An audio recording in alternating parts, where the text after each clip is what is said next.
they don't want it with me. You got a problem with me? Love, you don't want it with me. Man, you won't ever stop me. Who y'all really got a problem with?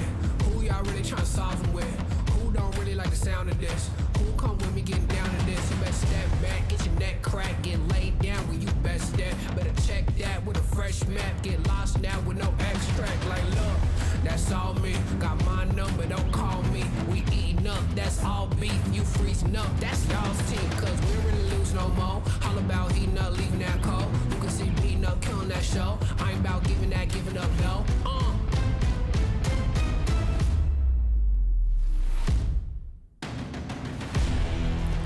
Nah, cause they don't want it with me.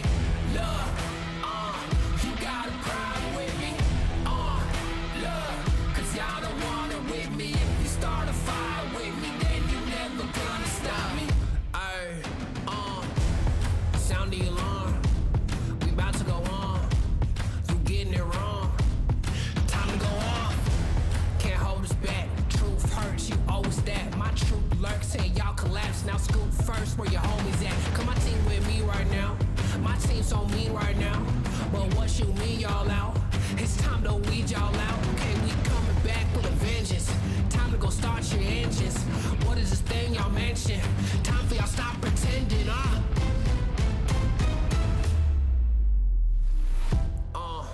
Nah, y'all can't do that. Where your crew at? Y'all can't do that. Nah, where your crew at? Love, man, cause now you alone. Yeah, get out of my zone. Man, cause now you alone.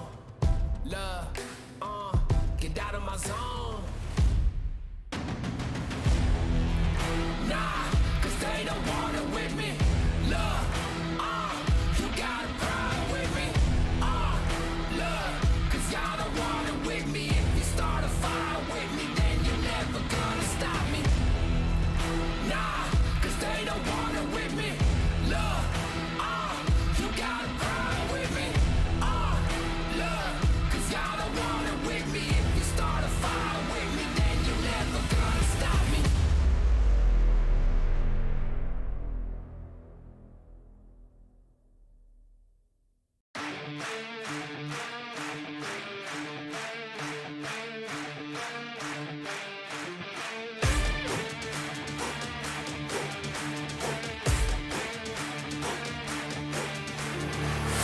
Look at my shine with the blow. This is my time with it though. This is my time to be way at the top. Me and my guys gon' pay out the block. I don't look like boss. Time's right, and I know they see us walking in the limelight. Promise you gon' wanna watch like a sci-fi. My guys are high rises, high tide.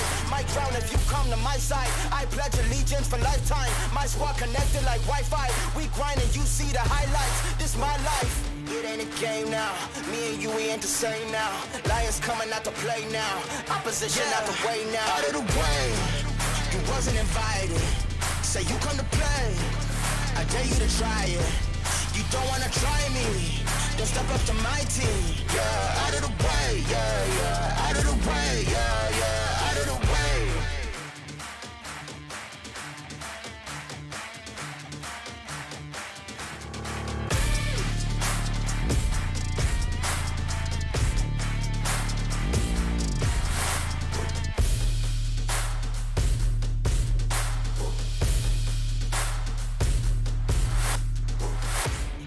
Game now, me and you, we ain't the same now. Lions coming out to play now. Opposition out the way now. Out of the way, you wasn't invited. Say you come to play. I dare you to try it. You don't wanna try me. Then step up to my team. Yeah, out of the way. Yeah, yeah. Out of the way. Yeah, yeah. Out of the way.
till a player on top know it. Rooftop, penthouse suite. If you really want it, gotta own it. Fight through it, we was at the lowest. Blood, sweat, tears, the components. Riding all year, now's the moment. We are not friends, we are opponents. Yeah, I'm coming for mine. Yeah, I'm making a play, the game on the line. Yeah, I've been on the grind. Yeah, I jump in the spot, I made it my time. Yeah, look in the sky. Yeah, the stars align, no shade to shine. Can't stop it already. Emotional work and devotion, we put in this time. Look.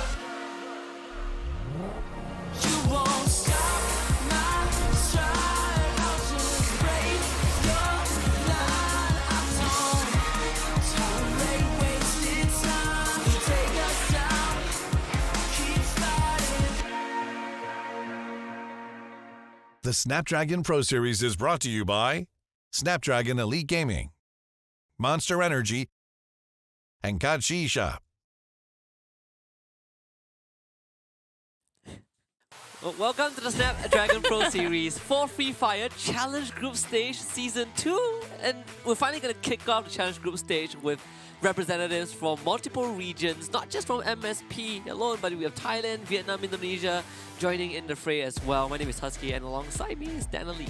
It's really exciting to be here. I know some people probably thinking like, hang on, we're actually back again for Free Fire. And that's good because, I mean, we got ambushed just now. I hope some of you guys are getting ambushed as well, because here's the most exciting thing, right? I love seeing different regions clash. You get to see these different play styles come into play. You also get to see how the regions fare against each other, right? Because you've got these different levels of power. You have these different teams having to adapt to each other, because we always see when you stick to one region, sometimes you're stuck with that one style of play because that's the meta. But you don't really have a meta during day one of a cross-region event. That is the best part of Free Fire in general, right? Yeah. You get to see all these different flavors and flares. And we just got done with the Free Fire World Series, so there's just some teams are coming off of a high. It is a very good time for Free Fire, and it's a very exciting time to witness if some of these teams still have that momentum. But of course, I think before we talk about the game and all, we do have a format video for you guys, just to let you guys understand how it works in Snapdragon Pro Series. Hello survivors, and welcome to the Snapdragon Pro Series Free Fire Season 2. My name's Dana Lee, and it has been an exciting series so far in the Asia Pacific region. Here's how the format works. Teams are divided into 4 separate regions, with 24 teams representing each region in the qualifying finals group stages. Only 12 teams from each region will move on to the regional finals. Teams then battle it out in the regional finals, and only the remaining top 3 teams in each region will represent their region in the upcoming Challenge Season 2. Let's check out some of the highlight moments and how they got there. Over in Malaysia, Singapore and the Philippines, there were intense shootouts happening between the teams. Shotguns seemed to be the weapon of choice here, as most teams tested their skills when meeting their opponents face to face. Auto knockout was seen as major threats after their dominance in the group stages. However, they failed to show the same level of gameplay in the regional finals. Most of the competition though seemed to be between FARANG and Expand, with Expand getting 4 booyahs, thus giving them a dominant lead. AV Radicals delivered an unbelievable performance too, getting the booyah and 23 kills. Ultimately though, the tough competition for top 3 ended with Expand, FARANG and Axis Esports coming out on top in the region. Heading over to Thailand, the fan favourites here have been putting on quite a show. EARENA put on a solid performance even though they failed to secure a booyah on the first day. They eventually picked up the pace and had good flanking, which helped them secure a booyah even in a 2v3 situation. King of Gamers Club was putting on a show. They got 4 booyahs during the regional finals and have shown why they deserve to play with the big boys. NIGMA Galaxy showed the most consistent performance by being top 3 after almost every match. It was their gameplay and skills that showed why they're one of the fan favourites in Thailand. Their understanding of the game and high skills put them at the top of the Thai region along with EARENA and King of Gamers Club. In the Vietnam region, the regional finals has been a show for the teams to showcase their talents. The matches between Heavy, Team Flash, MDH Esports and HQ Esports were highly competitive. Team Flash were dominating early on and secured 2 booyahs, but Heavy were leading in overall points. Similarly to other regions, teams at Vietnam liked getting their kills in close quarter situations and even got some vehicle kills. Roadkill! beautiful grenade throws, multiple frags, and highly accurate shots also helped MDH Esports get a booyah and 20 kills in just one match. At the end of the day, the top 3 Vietnamese teams were Heavy, MDH Esports, and Team Flash. Finally, onto Indonesia. The battle for top 3 in the Indonesian regional finals was super close amongst all 12 teams. After a stunning group stage, OPI looked to continue leading the region. However, all the teams were fighting a close battle and were hungry to get top 3. With such amazing plays and tactics, Indonesia showed us why they have such amazing Free Fire teams with glorious action all around. At the end of the day, the top 3 Indonesian teams were Saudara Esports, First Raider Eclipse, and Dewa United Esports. And those were the highlights for the top 3 teams from each region. These teams will be facing 6 invited teams from Challenge Season 1. These teams are Sem9, Anxiety, EVOS Phoenix, EVOS Divine, V Gaming, and Attack All Round. Out of all the teams, which country has the better Free Fire players? I want to quickly answer that question. Thailand has the best Free Fire players. But before we take a look at Thailand as a region, we gotta look at MSP You're as gonna a give whole. him a chance. We gotta give them a chance. You know, the invited teams with Anxiety and Sem9, they've been around for a very long time. Obviously, for Sem9, there's been a pretty rocky ride. They recently had a slightly roster change coming into this, so it's a lot. There's a lot to be desired. But we also have Access Esports, FARANG, and Expand, who qualified from the Open Finals. And Expand, they just came back from the world stage. They've got a lot of potential, these guys. I think a lot of people are going to be keeping an eye out for them if you're cheering for the MSP region, because we have to keep in mind, right, we're not just doing this region alone. We've got four regions total that we do need to keep an eye on. So next up, we're going to take a look at Indonesia, Husky. I think we also have to agree that Indonesia, yes, maybe they didn't do as well, but they didn't get the crown. They're just as good. They're just as good for sure. You know, we have EVOS Divine, the invited teams, but for the qualified teams, we have Dewa United, we have SCS ALFAINK, and we have First Raider Eclipse. And for SCS ALFAINK or Saudara Esports, these guys, they also just came back from the world stage, and they did put on a pretty decent performance. They were the first seed from Indonesia going onto that world stage, so I think they would probably carry their momentum and give us a good show in this challenge group stage. But for what I consider to be the strongest region in Free Fire so far, we have the Thai region, EVOS, Phoenix, and Attack all around the invited teams. One was the world champion for Sentosa, and one was just became world champions in Bangkok, 2-time world champion in fact. But for the qualified teams, we have EARENA, King of Gamers, and of course NIGMA Galaxy, the up and rising team from Thailand.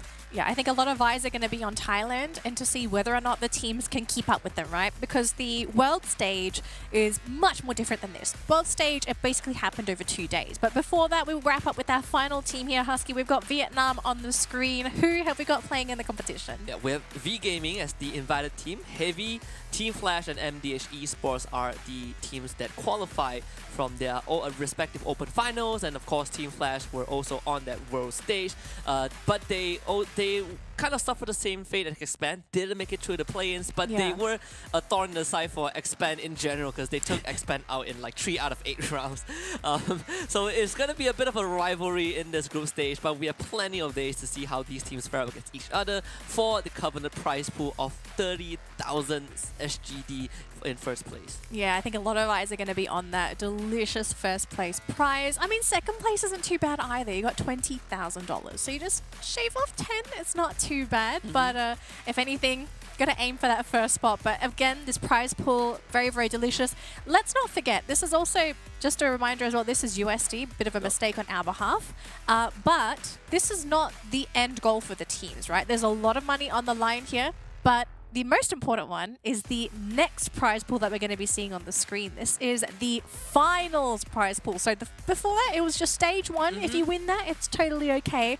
But $65,000 US. So first place if you make it to the grand finals and knock out first place. You not only put yourself in a position to contest for $65,000, you also get to play in Jakarta for the finals. So there's so much on the line for these teams, and that's the wonderful thing about Free Fire, right? You get a piece of the pie at every single stage of the league, but it only depends on how big of that piece you get.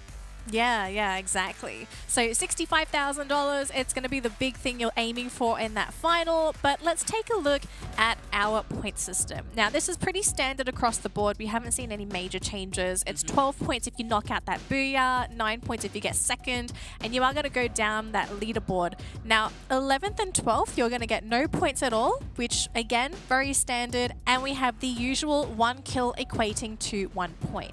And this is a great comeback mechanic, especially for teams that are pretty kill heavy but might not be able to secure those placement points. And we have seen a plethora of examples for teams that might not be the best at surviving until the end, but just garnered enough points through eliminations. And that was also a factor why EVOS Phoenix won the recent World Series. Yes. So do get those kills rolling. This will be today's schedule. We have Bermuda and Kalahari as our map pool, alternating between both of them, starting with Bermuda and ending with Kalahari. For the first 2 maps, we have Group A against Group B. Third and fourth map will be Group B against Group C, and the last 2 will be Group A versus Group C. I know some people are thinking like, hang on a minute. So we've seen everything else. We've seen the money, we've seen the maps. Yes, we're going to be getting Bermuda and Kalahari for day 1. But what are these groups looking like, right? We're going to see it in just a second. And I think some of you are going to be looking at the screen with your mouths wide open because some of these groups are absolutely terrifying. So Husky, walk us through the groups. What's the situation here? What would you say is the toughest group? And probably what's the most complicated group? I think Group A is basically the group of death. You have EVOS Phoenix and NIGMA Galaxy, basically the 2 strongest Thai teams right now. You know, Semnai, MDH, First Rated Eclipse, and Axis Esports make up the rest of it. So firstly, how did they end up in the same group? I think that's the biggest question. Yeah. And basically, we categorize them depending on their seedings, right? It's kind of a mix of everything. For example, for Group A, we have the 1 team from MSP, the invited team. We have the second invited team from Thailand, with the second invited team from Indonesia. Also, first seed of Thailand. That's how we got EVOS Phoenix and NGX in the same group. Of course, we have another MSP team. The third seed, I believe it was Axis Esports. And of course, 1 team from Vietnam, which is MDH Esports. So it's actually a pretty balanced distribution of teams, but we somehow ended with 2 juggernauts in Group A. Yeah. But who knows though, like again, we do need to reiterate that this is going to be a much more different competition. This is over the course of not just 2 days, we've got many play days where these teams are going to be able to prove themselves, and they have days where they're going to be able to research their opponents to see where what drop zones are, who goes for the blue zone during those drops, and maybe playstyles as well, right? Like some teams love to play on the outer circle, other teams love to camp the center of the map, which again, all of this incredibly important when you're going into day 1 of the tournament. How does everyone play? Now, we've got some teams to watch. EVOS Phoenix, Expand, as well as Team Flash. I want to start this with a clean slate because I feel like we do have some information on some of these teams, but I feel like, especially during day 1 of any competition, it's sort of like a case of anything goes. Yeah, it's like everyone is just testing the waters and to see how things pan out. Expand and EVOS Phoenix are actually scrim partners, so you know you could take a page off of each other's playstyles, and all of this made possible by our friends and partners over at Snapdragon Elite Gaming. When winning matters. Remember, this is not just for the Covenant prize pool, the trophy. It's also a trip to Jakarta, and also for some of these teams to prove their mettle as well. So I think, you know, coming into season 2, we have been through so much with these guys, right? Some of these teams are returning competitors. They're really maturing, right? I like to see tournaments like this where it's like wine. You gotta grow. It ages fine. Okay, I'm going to stop because it's going terrible. But you know what's not terrible? As you can see on the screen, we have the Jakarta Grand Final. So this is where the Grand Finals are going to be. It's on the 4th and 5th of February next year. So make sure you've marked your calendars if you haven't already. We did remind you last broadcast, but sometimes you forget, you know. Put in your calendar now so that you do not forget. I'm really excited for this because this is a LAN final. And I think LAN finals, they present their own problems compared to online. You're in an environment where you're with your opponents, and you're out of your comfort zone. You're not on your couch, you're not on your bed, you're not wherever you want to play. Some people probably play in the kitchen, and that's like the best area that they can play. Yeah, we've seen a lot of players lie down and play and win games. Some people are on bean bags, you know? You don't get that on an offline setting, but it also comes down to a battle of wits, right? Because, well, at least from what we've seen, some players can be extremely loud for their own good. Yeah, I'd also say maybe some players can get tilted quite easily, right? There are probably some people out there that need to play in silence, and then to be in an environment where you have everyone around you screaming when they're getting kills, you're just like, oh, this is actually kind of triggering. Yeah, it's going to be quite an experience, but we will finally start it off with game number 1 on Bermuda, Group A against Group B. And again, we talked about how Group A is kind of the group of death, but Group B is also not a cakewalk. We have the World Series champion from FFWS Sentosa, Attack All Around in that group. Basically the 3 Thai juggernauts, all in the same lobby. Yeah, so I'm really keen to see where everyone sort of drops in first. And we are seeing a couple teams actually dropping right on top of each other, right? So we've got Dewa as well as, I can't quite see who that is on the right-hand side. We've got a skirmish in the middle of the map as well. So 2 fights are going on, but we've got 1 death so far, Husky. First Raider is losing a member already, but we have a couple of brawls around the map. I mean, Deva running into Axis, Sem9 running into MD8, and Axis Esports just got completely obliterated by Dewa. So fast already, right? Day 1, game 1, Axis already out of play, no chance to recover, and we actually have another fight happening here, Husky. What? So Attack All Around, okay, Jump God somehow getting a dock at least. No eliminations for him, but Attack All Around basically setting the battlefield ablaze, and they're not done just yet. I think EVOS Divine is also in the vicinity. We are getting so many combats at the start of the rise. Actually, EVOS Phoenix God Crew showing up, our world champions, not making their presence known from the get-go. Lozzy locked in a 1 versus 1 against God Cruise, but it's not going to be a simple fight. Turns the corner, goes for the swing, ends up losing anyways. Oh, goodness. So goes down, God Cruise wipes everyone. EVOS flexing during game 1. They've got 4 kills to their name already. They're going to be able to steal all that loot as well. Fantastic way to start as the world champion, Husky. Absolutely. Probably not happy he didn't get crowned the MVP, but it's fine. It's fine, you know. You know the best part? He was the only guy from his team in that area. No one else was with him. Oh man, just a one-man job, you know. You're a world champion. It's okay. I can do stuff I didn't usually do before. Yeah. It's all good. But this is just such an interesting way to start the day because we've had more than 10 deaths already, 2 teams already eliminated, and we've literally just started. I was expecting this to be maybe a little bit slower to have, these teams test the waters, to get a feel of the competition. Now, of course, the eliminated teams are going to be disappointed, but I guess this is also going to be important for them because they can sit down and evaluate how the other teams play. Take these notes going into that next game. This is going to... Well, if this is how EVOS Phoenix tests round 1, I am very worried for what's to come for all these other guys. Feel bad for anyone that just drops in with them as the game starts, you know. It's just... Who's ready to sacrifice themselves so everyone else can get out? You might need 2 people for that. We might need 2 squads just to stop EVOS Phoenix. I mean, it might not even be enough, you know. Anxiety running into Expand. This is the only Filipino team in the entire challenge group stage, right? Because MSP region is pretty tight competition, so them making it is a huge deal. At that point of time, AB Radicals was kind of the superstar team. So the but fact they just missed out, though. Yeah, they just missed out. It was also under very, very unfavorable circumstances for them. Yeah, it was a really weird grand final weekend, really, for that team, right? It's just they kind of exploded during that one game, but they didn't explode enough. So then I think they missed out in like 2 places. Yeah, it was pretty close. The day 1 was pretty underwhelming. Like they were facing, they had a typhoon, and then they were facing internet issues and all. So definitely not a spot they want to be in. But it's a team with a lot of potential, right? I'm pretty sure we will see more of them down the road. But for Anxiety, they are the invited teams. There's a lot to prove, honestly. Especially this squad has kind of been riddled with a lot of inconsistencies. And sometimes we look at them and we think to ourselves, is this really the team that, that can do wonders? Yeah, I mean, we've seen the team be able to pull off some fantastic plays. Like, the players themselves are very gifted.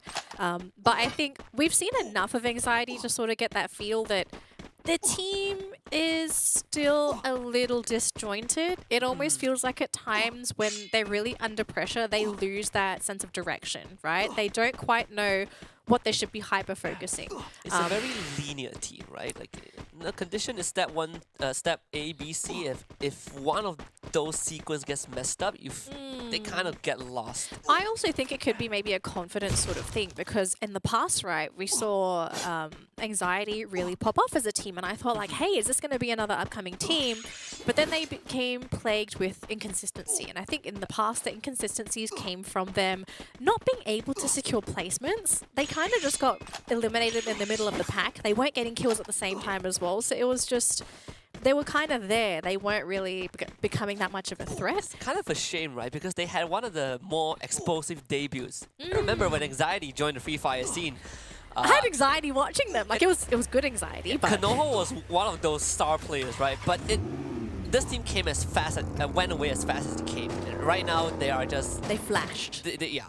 It's kind of those moments of brilliance. Though, today they are playing with Hawkeye instead of Chessman. So, you kind of have... We're so used to seeing Chessman being the guy. Sure, there's a big shoe to fill for them. But good news is that Anxiety is still pretty much on the map. There's no eliminations for them just yet. They have not lost a single member. Expand also taking control, or at least navigating away from Clock Tower, which is a bit uncanny because they love this area. I wonder if they're wanting to maybe try and go hunt for kills, right? Because normally if you're taking 3 vehicles, you're trying to scout out where the competition is. You want to be involved in some of these fights. And Sem9, yeah. They just ran into NGX, right? They saw they just lost 2 members. Of course, NGX, the team only formed, I think, earlier this year, and they have been tearing up the Thai scene. They were the champions of the Open Finals for Snapdragon Pro Series, and they also were the champions of the Thai League leading into the World Series as well. 3rd place in the recent World Series. Not too shabby on home ground. Yeah, but the thing is, like, if your success ends on home ground, it's a little... We haven't seen them on kind of outside of Thailand. Yeah, that's what I'm sort of hoping, right? Like, if you have a team that succeeds on home ground, then your next level of expectation should be them trying to go for success outside of their region. So we've got to keep our eyes peeled because, again, it's just day one. Yeah. These teams are still... we can see some of them are still a little bit cold. They're not playing their usual styles that they normally would in their regions. Of course, some teams are doing a little bit better than others, and some other teams have already been eliminated, but that's just the nature of Free Fire. Sometimes you just get punished, and especially for those drop fights, right? When you basically have to fight with whatever gun you find, sometimes it's just unfavorable. You know, you lose the RNG. It's like, oh, God, oh, okay. I'm fighting close quarter combat with the sniper. Like, okay, that's terrible. And I think one of the things that separates some of these teams, at least region-wise, is that if we look at Thailand as a whole, most teams there are incredibly aggressive. They heck yes. love to fight. They will not hesitate to take a fight. But then if we look at perhaps Vietnam, it's a more macro-heavy region, a bit slower. A region that likes to slow it down. It does become kind of an issue of concern. Yeah. Because what has been working so far is aggressive maneuvers, proactiveness, initiatives.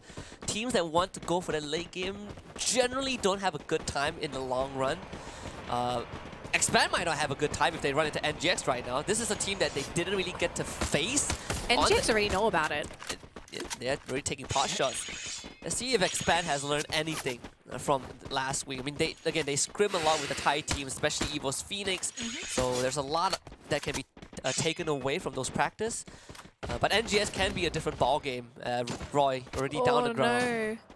Unfortunate. They are on the low ground as well, so it's not really the ideal position to be as Expand, but no one is really down. Seems like even NGX are sort of hesitant when they want to try and engage into Expand. They're going to play a little bit slower. Let's see if they can continue with the pressure though, because look at this, they're just chasing. Yeah, they're trying to at least keep Expand at bay, just making sure that Expand will never make it to the high ground and nades are getting tossed out left, right, and center. I can see on the map though, someone's looking to try and flank. And Yeah, it's he might get it Caramel. off. Caramel, he's in a pretty decent spot. And Expand, they're split up 2-2. They want to cover as much ground as possible and try to just completely avoid NGX. But NGX, they have that vehicle. Caramel is trying to put himself in a good angle to get these snipes. And because Expand are on the low ground, it makes it even harder for them to just shake NGX off. This is relentless. I love how they're leapfrogging. I'm not sure if you noticed, right? Like NGX, they're just slowly leapfrogging their way, and it looks like Anxiety on the other side of the map just gets eliminated by EA. Unfortunate, and I do believe that was the only... Oh no, that wasn't the Filipino representative. Anxiety is the Filipino representative. Anxiety is. Oh, so that's going to be one team from MSP eliminated. Very unfortunate. I think that's the second team as well, right? It is. Yeah. I think we lost Axis first to Yes. Dewa, and then we lost Anxiety to EARENA. Also another Thai team, right? I think we have like 4 Thai teams in the same lobby. Look, you already So- said that Group A was just terrible in general, right? Because you have all these Thai teams. Yeah, Group A we have two of the strongest one, and then Group B The is champions.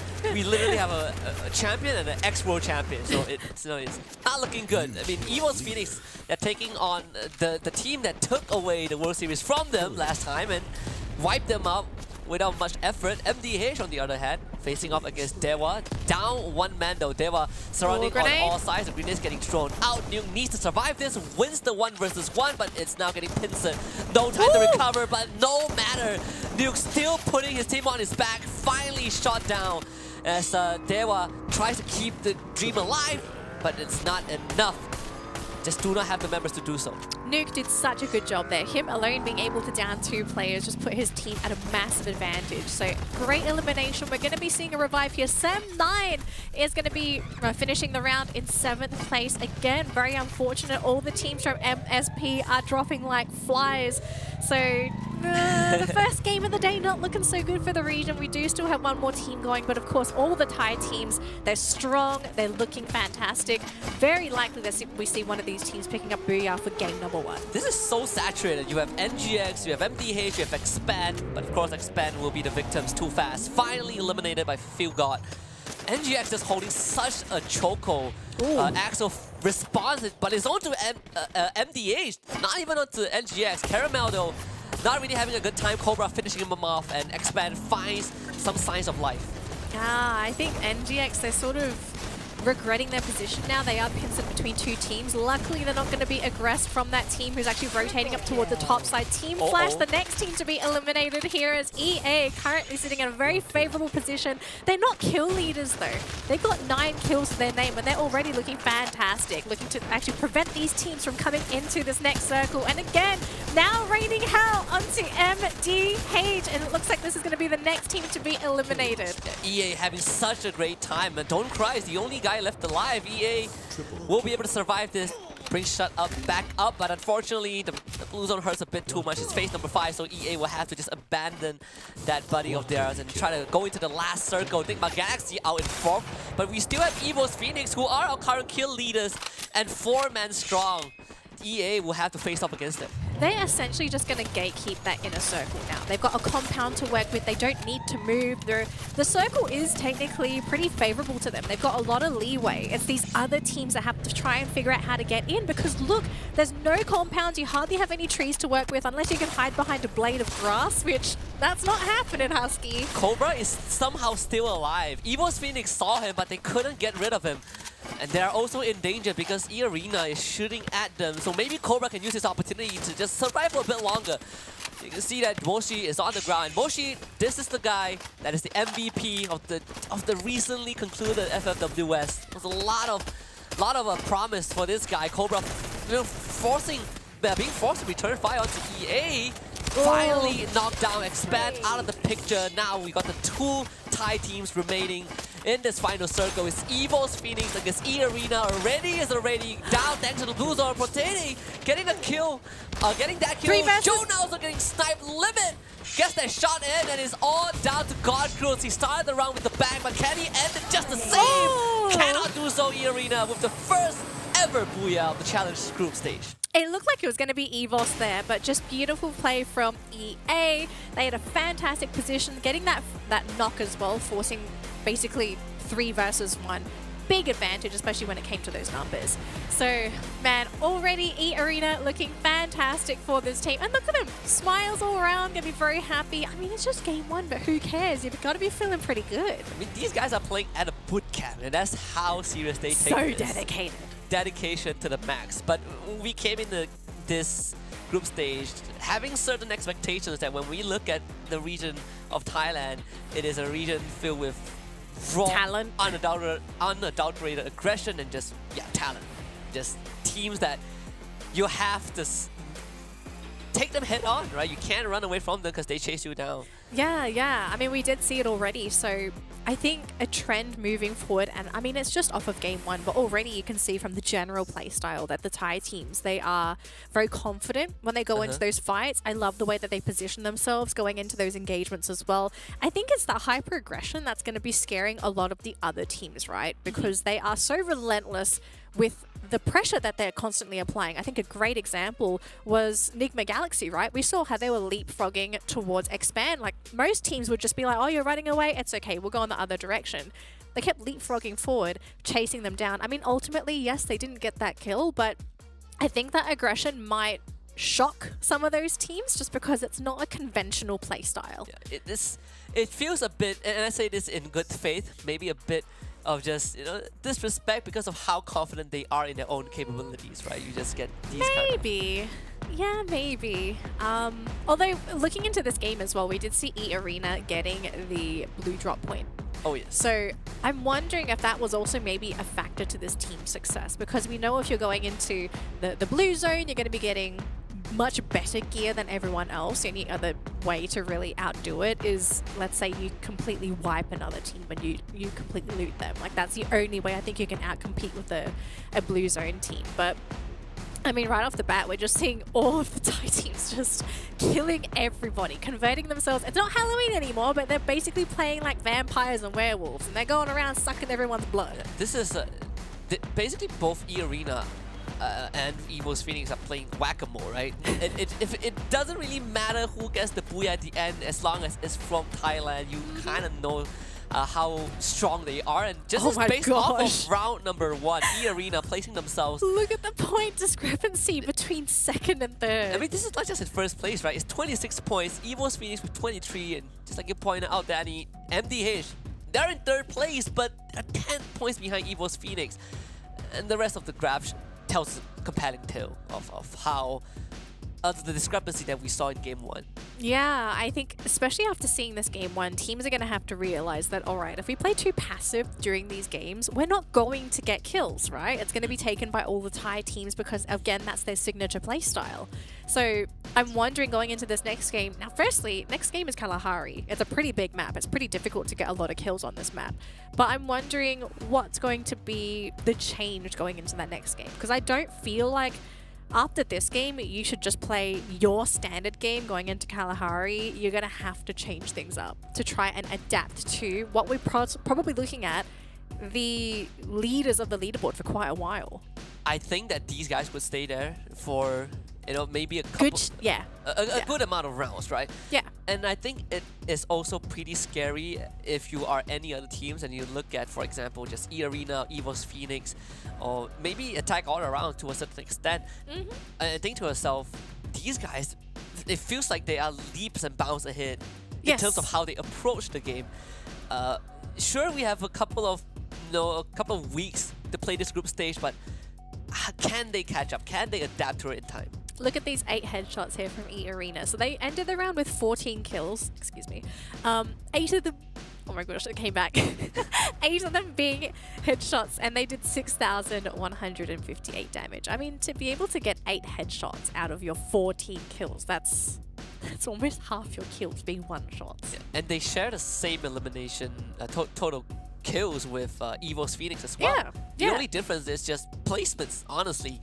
So EARENA's just very massive openings. We didn't get to see a lot of a few of these kills, but we saw the important ones, right? How they took on EVOS Phoenix and how they were just constantly punishing teams that were not aware of their position. Yeah. MDH, for example, got caught completely off guard despite having the full squad alive. Yeah, so going into this next game, I really want to see what the changes are going to be, right? Are we going to see, especially in our case, right? Because us two, we normally follow the MSP region, and the general playstyle is this. We have one team just constantly going in the exact same drop points. I'm wondering if we're going to be seeing those changes going into Kalahari. Is it going to be someone going into the blue zone constantly? Like, is it going to be EARENA, right? That happened during the first game. Is it going to be happening on Kalahari, or is maybe someone going to try and contest them for that point? Because I feel like, especially after that game, I think someone's going to have to stick their foot and be like, hey, we kind of can't let you constantly take the blue zone. There are teams who love that blue zone, the high tier blue zone, and one of the teams that from MSP is AV Radicals. They are not in this group stage, but they are a team that is very stubborn, absolutely love the blue zones, and it does make them very easy targets to get hunted down. So we will see if that applies for EARENA, but we, for now, will go take a short breather and we will come back for round number 2 as we head into Kalahari in a bit.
Get over here!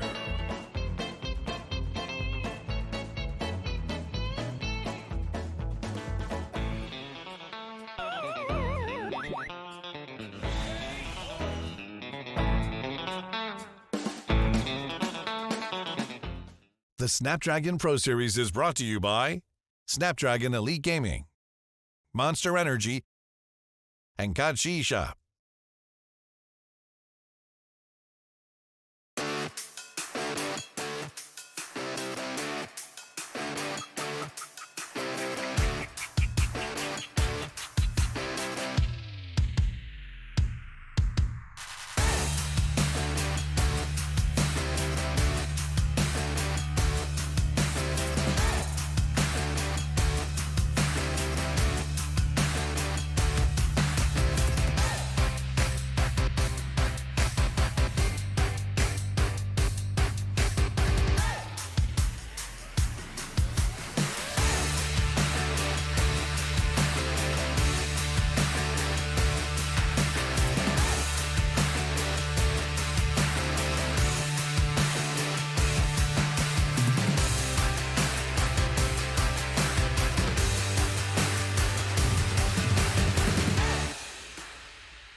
Look at my shine with the glow. This is my time with it though. This is my time to be way at the top. Me and my guys gon' pay out the block. I don't look like boss. Time's right, and I know the sea is walking in the limelight. Promise you gon' wanna watch like a sci-fi. My guys are high risers, high tide. Might drown if you come to my side. I pledge allegiance for lifetime. My squad connected like Wi-Fi. We grind and you see the highlights. This my life.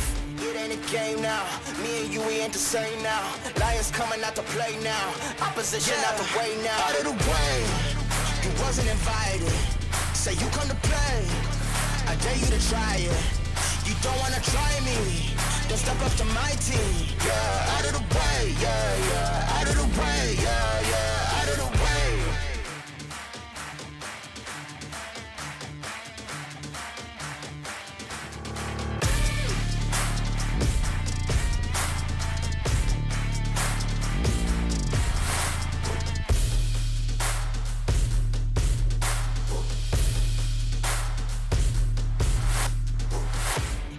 Game now, me and you, we ain't the same now. Lions coming out to play now. Opposition out the way now. Out of the way, you wasn't invited. Say you come to play, I dare you to try it. You don't wanna try me, don't step up to my team. Yeah, out of the way, yeah, yeah. Out of the way, yeah, yeah. Out of the way.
Welcome back to the Snapdragon Pro Series Free Fire Challenge stage, group stage for Season 2. Today is day number 1 and I'm already jumbling my words because we saw EARENA getting a devastating booyah in round number 1 with 26 total points. Of course, I'm Husky and I'm joined by Lee to break down the rest of the day for you guys. Yes. Now, we've just finished up our first game, right? That was Bermuda. So we are going for a map change next. We're going into Kalahari. And just to remind everybody, if you're wondering what's the format today, we've got 2 maps today. We've got 2 maps tomorrow. It's not going to be us alternating between all 4 maps, which I know is started to become the norm, but Bermuda and Kalahari, I mean, I'm totally fine with this. These are 2 really great maps anyway. But let's just have a quick roundup of what's really happened here, right? So this says round 2. It's actually round 1. EARENA getting the first booyah of the day, locking in 14 kills side by side with EVOS during that first round. So EVOS, yes, they weren't able to get the booyah, but I mean, they got enough points. They basically stole the whole lobby's kills, right? Like everyone was just sort of picking up the pieces thinking like, oh god, who else can we actually shoot? And EARENA and EVOS Phoenix combined have wiped out more than half the lobby. Yeah. That's how much kills that they were getting. EVOS Phoenix started off the round in one of the most fashionable ways. They were the kill leaders up until that final fight. Yeah, they were. And the only difference is that EARENA was the team that got the booyah, not EVOS Phoenix. And then we look at MDH coming in 3rd, 10 points deficit, expand in 4th place, and thanks to Cobra being able to survive until the top 3, was able to get enough placement points to at least keep expand afloat. But we are seeing a bit of the Thai style at least. It's Yeah. pure aggression, and we also Non-relenting.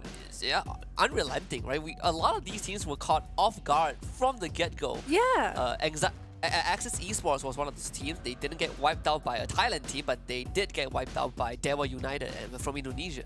Yeah, I think these teams are going to have to try and figure out where everyone's going to be dropping, right? Like the most important thing is to figure out where's going to be the safest place to drop and find a place that's also going to complement your play style, because like ultimately the teams are going to try and adapt, but sometimes you kind of have to fall back to what you're good at, right? So if you're a slower team, you need to try and drop away from the competition, have some time to loot up, focus more on that position, play on the outer edge if you really want to, because we know for a fact there are going to be some bloodhounds in these games looking for those kills. The Thai teams, they're very good at it. But we've only seen one game. Maybe we're going to be seeing some of the other regions pop off during game 2, right? One game isn't a good determining factor of what the competition is like. Yeah, I've seen, so what I've actually seen during the recent World Series was we tend to get a lot of teams in that late game. So you would Yeah. go into phase 5 and you still have like 10, 11 teams left alive, and it's something that we might not be used in MSP. Yeah. But before we talk more about that, we do have an interview video with Dewa United. Let's take a look at that and see what the players have to say.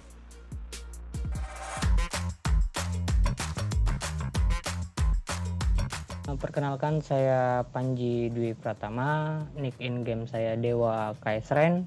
Saya dari tim Dewa United Esports Regional Indonesia. Saya sebagai leader sekaligus manajer tim Dewa United Esports freefire.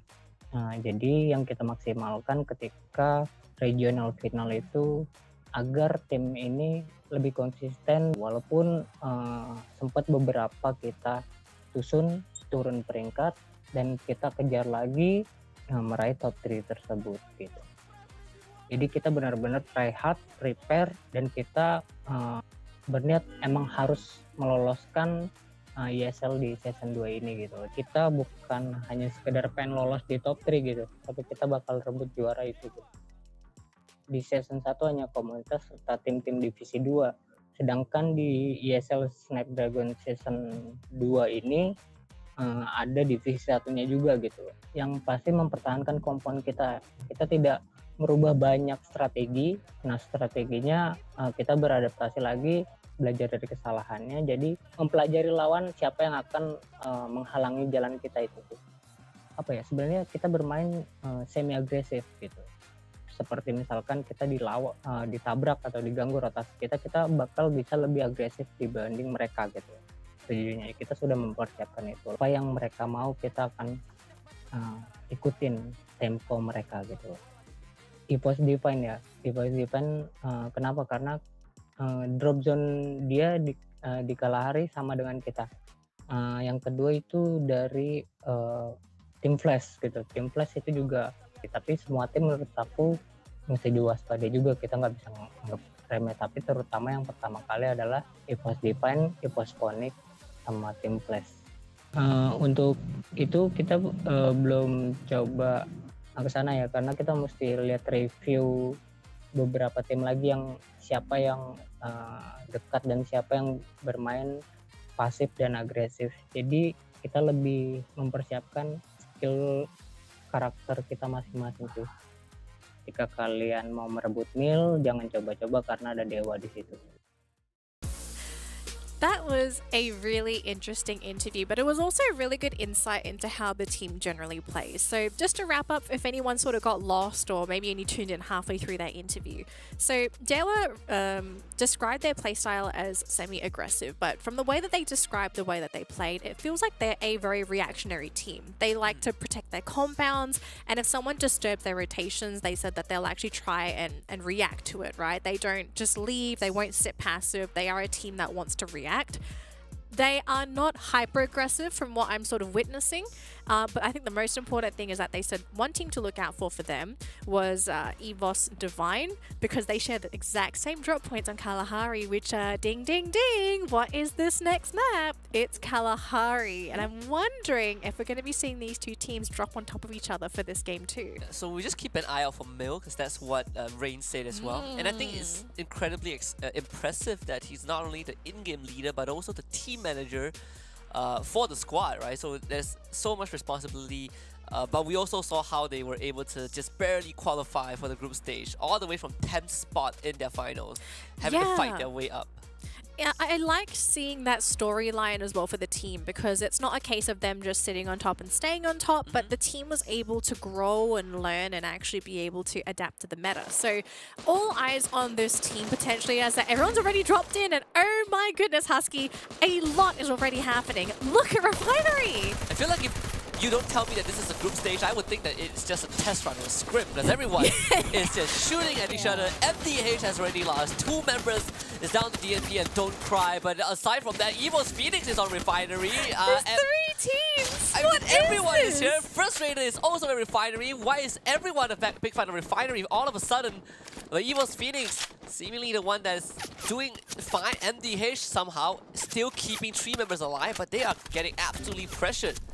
Oh my goodness, what a way to start the day for Kalahari. I mean, we don't normally see 3 teams sort of duking it out in a 3-way for Refinery, so nice way to start, but it's very unfortunate that we already see our first elimination, right? Like, you don't want to be taken out so soon, especially during just game 2, right? It's only game 2, and this is also going to be the final round for Group A versus B. Honestly, at this rate, we're going to have an average time of just 14 minutes per round. The night is going to end incredibly early, because everyone is just relentless. I mean, EVOS Phoenix, slightly slower start, but you can hear all those footsteps. God Cruz is alone again on this. I love this. I love how he's just looking for kills, right? He's on an expedition. Look at him. If you just look at the way he's running and the way that he's looking, he's actually looking for these kills. He's not hiding. This is a world champion buff, for sure. No one plays like 100%.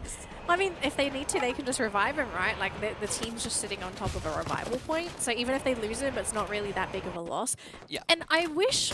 I'm not sure if the other regions sort of utilized this, but I was expecting teams to play like this when revives first became a thing, right? Like, have someone sort of go out there and scout, and then once they found some information or they die, just bring them back.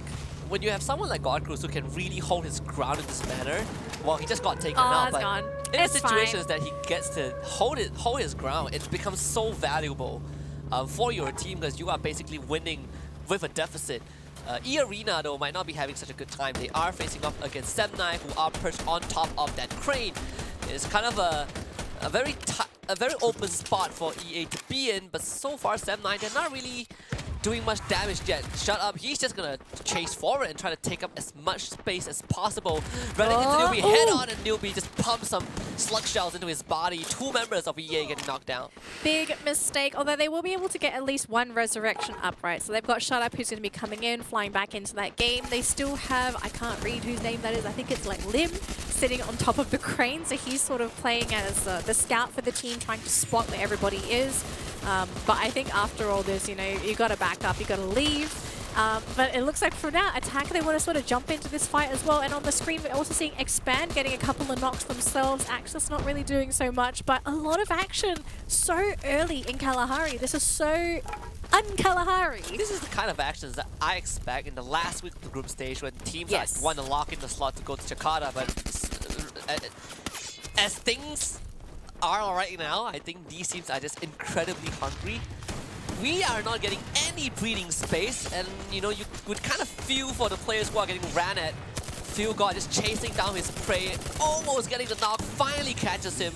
He leaps out the window. NGX finally getting a couple of actions going. Bio also going down. Team Flash out of the picture. NGX with 4 points.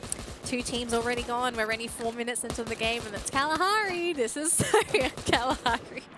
But again, it's just these Thai teams really flexing, right? The fact that they're looking for all these kills, that any team they run into, they just say like, all right, YOLO, let's go. I mean, don't let them go. welcome to SEA, I guess. This is No. This is not SEA. It's like, welcome to Thailand. this is actually a Thai league. I think we're in the wrong place. Oh, you're in the wrong country. MJ is somehow still staying alive. They are getting hunted down by attack all around. Sometimes you just gotta play the stealth game. Don't get spotted. You can be the one that saves your team. You bring them back, right? You've got the ability to revive people. If Nuke survives this, it would be an absolute miracle. Well, never mind. They saw him. Yeah, it's lights out. Yeah, that's okay. Bye-bye. I mean, he's not the last person left on the team. They do have one more player left, so it's not all bad. AAA has 7 eliminations, and we are under 6 minutes in. Yep. What map is this again? Is this Bermuda? This Bermuda I is am sandy. just surprised that we had 3 teams drop at Kalahari. I have not seen it ever. No, I haven't either. But then again, we could be from the wrong region as well, could, right? yeah. Yeah, this is the good introduction to Thai Free Fire. But Where did Dewa go? Oh, Dewa is... I think they are already out. Well, we say that them and EVOS Divine share the same drop spot, but EVOS Divine isn't playing yet. yeah, they're not playing in this this round. We'll see them a little bit later on. Attack all around and Expand now making contact. And Attack all around, they just came from Refinery and they are already prepared to take on Expand. This is... I mean, I wanted to ask if Expand is ready, but Jump God has somehow made it onto that roof. I was actually going to ask, literally, is Expand ready? Because I'm not quite sure if they really are. I don't know if they have vision of attack all round yet. I think they do now, or at least they do have that, the sounds, the direction of roughly where those bullet shots are coming from. Oh, Cobra actually getting one knock there. Good punish from Cobra. You really need to get rid of Jump God because he is drawing so much attention from Expand, and he was enabling the rest of AAA to just get these pot shots off. Yeah, but with Jump God down, now you kind of slow down AAA, and as Expand, you will be very delighted with that.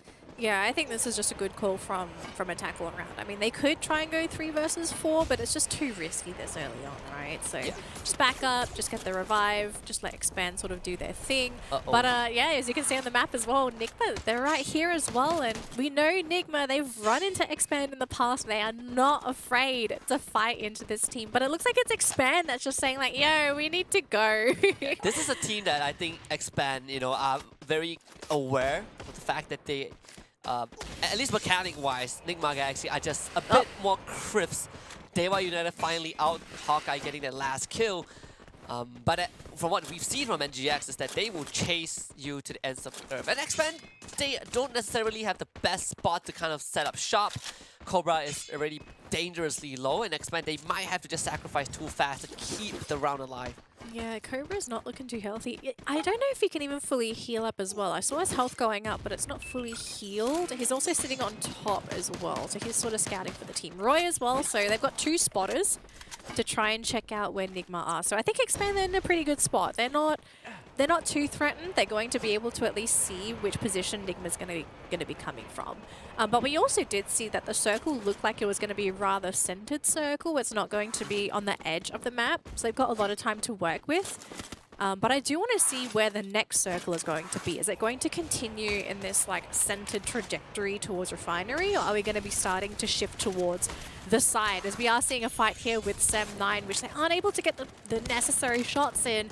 Fikri's doing his best. He will take down that glue wall, but it isn't enough to be able to get that damage in. They need to start getting these knocks because EA are inching very close. Shut up, taking Raja down. ZNOP will get a trade back. Unfortunately, EA, they just have enough numbers. And another wipeout for EARENA. 5 eliminations so far. Yeah, Sem9 weren't able to get enough knocks to really make that engagement worth it. So out of the picture again, they're going to have to go back to that thinking board and think, well, let's think about what to do in that next round. But of course, EARENA, we did see this team do fantastic earlier on, although they're going to run into EVOS now. These are the 2 Goliaths running into each other now. If one of these teams get eliminated, this does open the door for the rest of the competition to potentially steal that Booyah away. And if you are in EVOS's shoes, you definitely want to get that wipeout and put yourself in first place. At least having a better chance of getting there. EVOS Phoenix, though, they're gonna get a knockdown early on, but instantly you see that revive. MDH on the other side doing the same. EA in danger. They do not have the numbers to contend with EVOS Phoenix, and Morshi from long range gets Potato. EA instantly just backs off, run away, trying to get those revive, keep this round alive. Shut Up and August being the last two remaining. Yeah, so it's just going to be these two. I think it was just a smart decision to say, like, hey, we're going to send this one guy out to get the revive in. Like, we can't just... If we fight here and it goes badly, we're basically out of the picture. So I love the decision to just split, say, all right, we're going to give some bodies away, whatever. As long as we make it to the final circle, that's the most important thing. Now on the screen, we've got NIGMA Galaxy here. Now, they're not in the best position. They're sort of on the outer edge of the circle, and they will have to fight their way through if they want to get into a better position. And it's going to be against attack all round. And this team, they've got a really good player in a fantastic position to spot where they're coming in. So let's see if they can finish the job, or if maybe NIGMA can wrestle their way through. Yeah, NIGMA is a team that is not shy when it comes to these kind of engagements. They are hardcore aggressive, and look at Stop. He is running out of the building with support with the glue on. Unfortunately, he gets sprayed up by Jump God. He is challenging this head on with that sniper rifle and gets two instead on the way in. AAA, not in a good spot. And then GX, they're all trying to braid the blue zone, run into the machine that is AAA. Jump is on the ground, Hoistan going in, trying to look for the finisher. Can they find GX, who are darting around in this building? Caramel finally put to rest. Kiroro finds that kill, but Dew, he is still kicking, and he is getting the work done. Then GX still breathing, still alive. Field God not around anymore, and Dew is the only survivor. Oh, that was such a painful engagement. I thought Attack All Around was actually going to potentially lose that fight there, but they get it. Beautiful grenade. NIGMA Galaxy out of the picture. Attack All Around. That was such a good recover. We saw their players go down so quickly, and I thought, like, oh, that's going to be it. They've got one player that's too far away to get the revives in, but the spotter, fantastic job. We're seeing some amazing grenades here, Husky. And he had no vision. He had no vision, and he was able to take down Exact. Raph is also low. EVOS Phoenix here just to pick up a couple of desserts along the way before they eventually get that booyah already, though. On the ground, and Axis, they are retaliating just a bit, but they need those knockdowns. They need those eliminations. They're not getting it done. Moshi finally joins the fight. God Cruise is low, but down and not out. Axis Esports only left with Shahid. Unfortunately, they tried to challenge the world champions, but there's a reason why EVOS Phoenix won that one.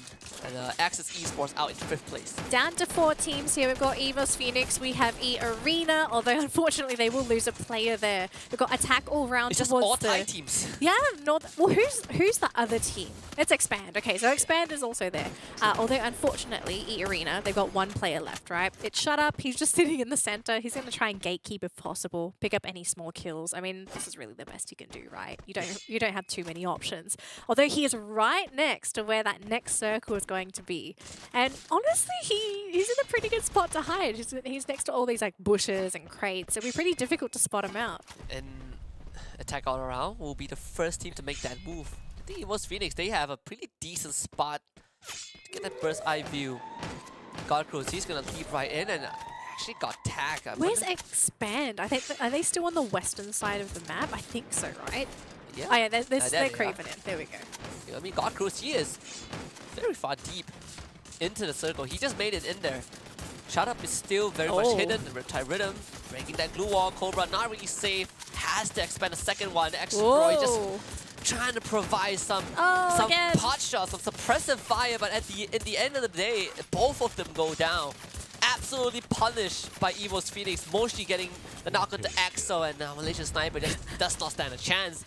Look at this guy. It's just crawling.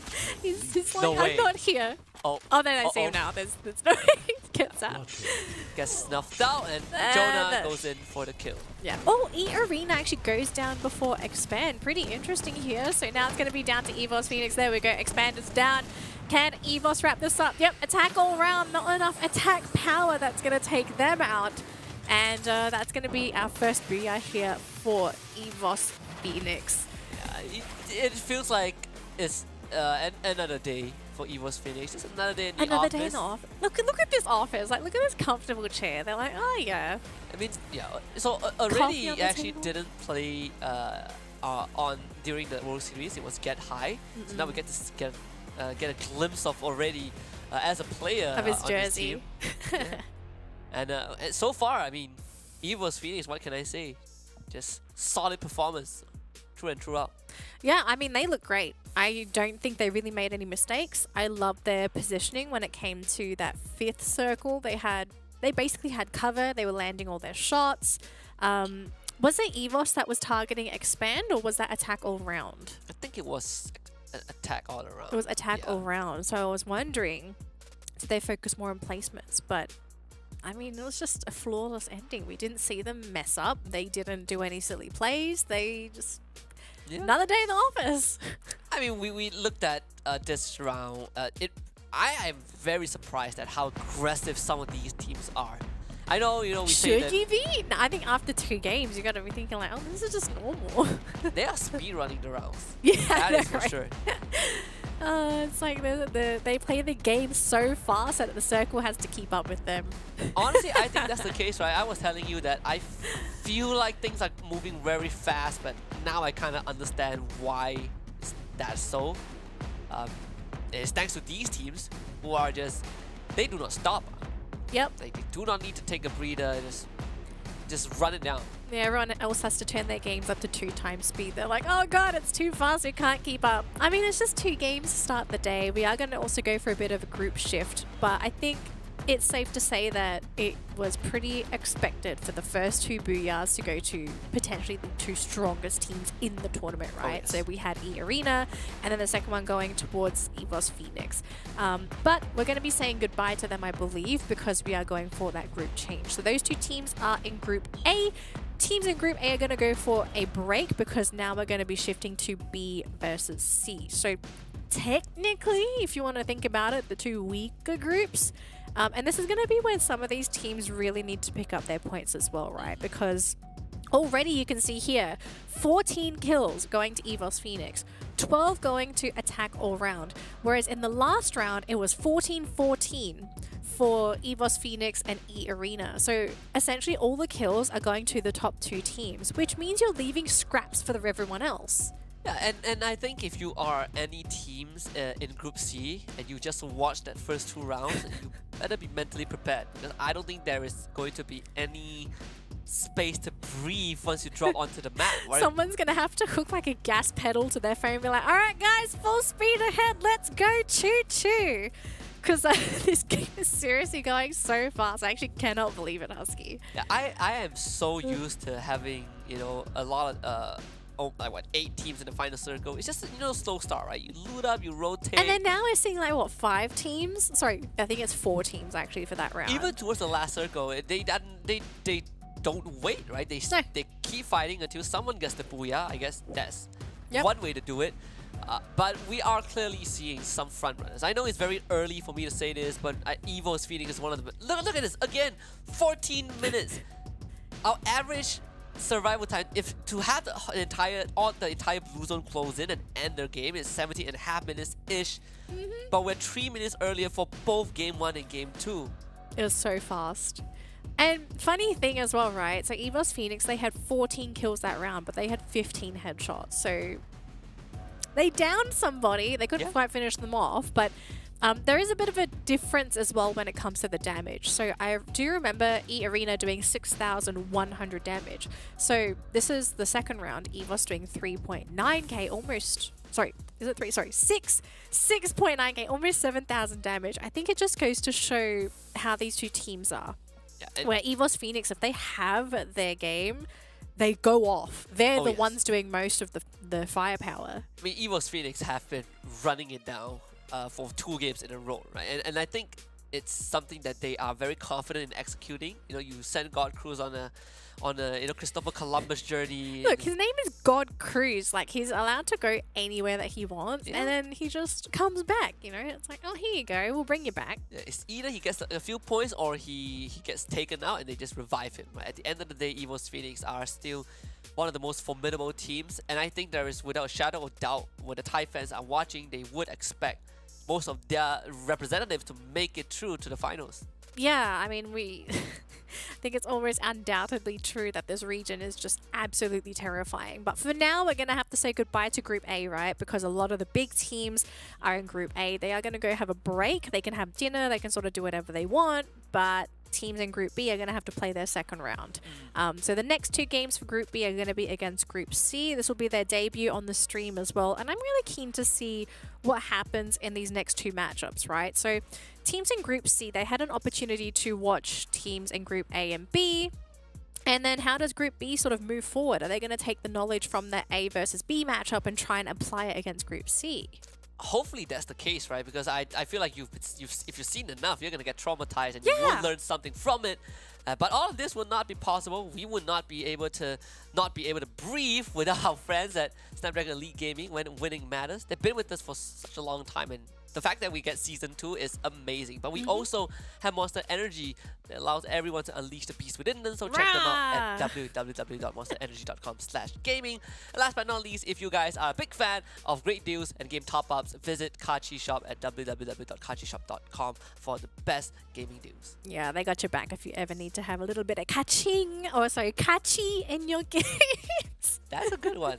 Yeah, it was very okay, I'm gonna stop now. I feel like we're gonna go up and jump into a bit of a there's gonna be a lot of kachi for the Free Fire Challenge group stage. But of course, to get to that kachi, we will have to play out the rest of the group stage. For now, we'll go for a short break, and when we come back, we will bring Group C into the fray as we go back onto Bermuda. The Snapdragon Pro Series is brought to you by Snapdragon Elite Gaming, Monster Energy, and Kachi Shop.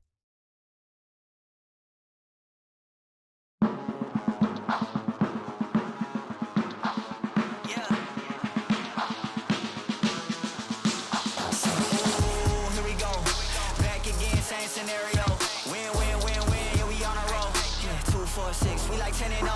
I should probably tell them something that they didn't know. Back then we was down with nowhere to go.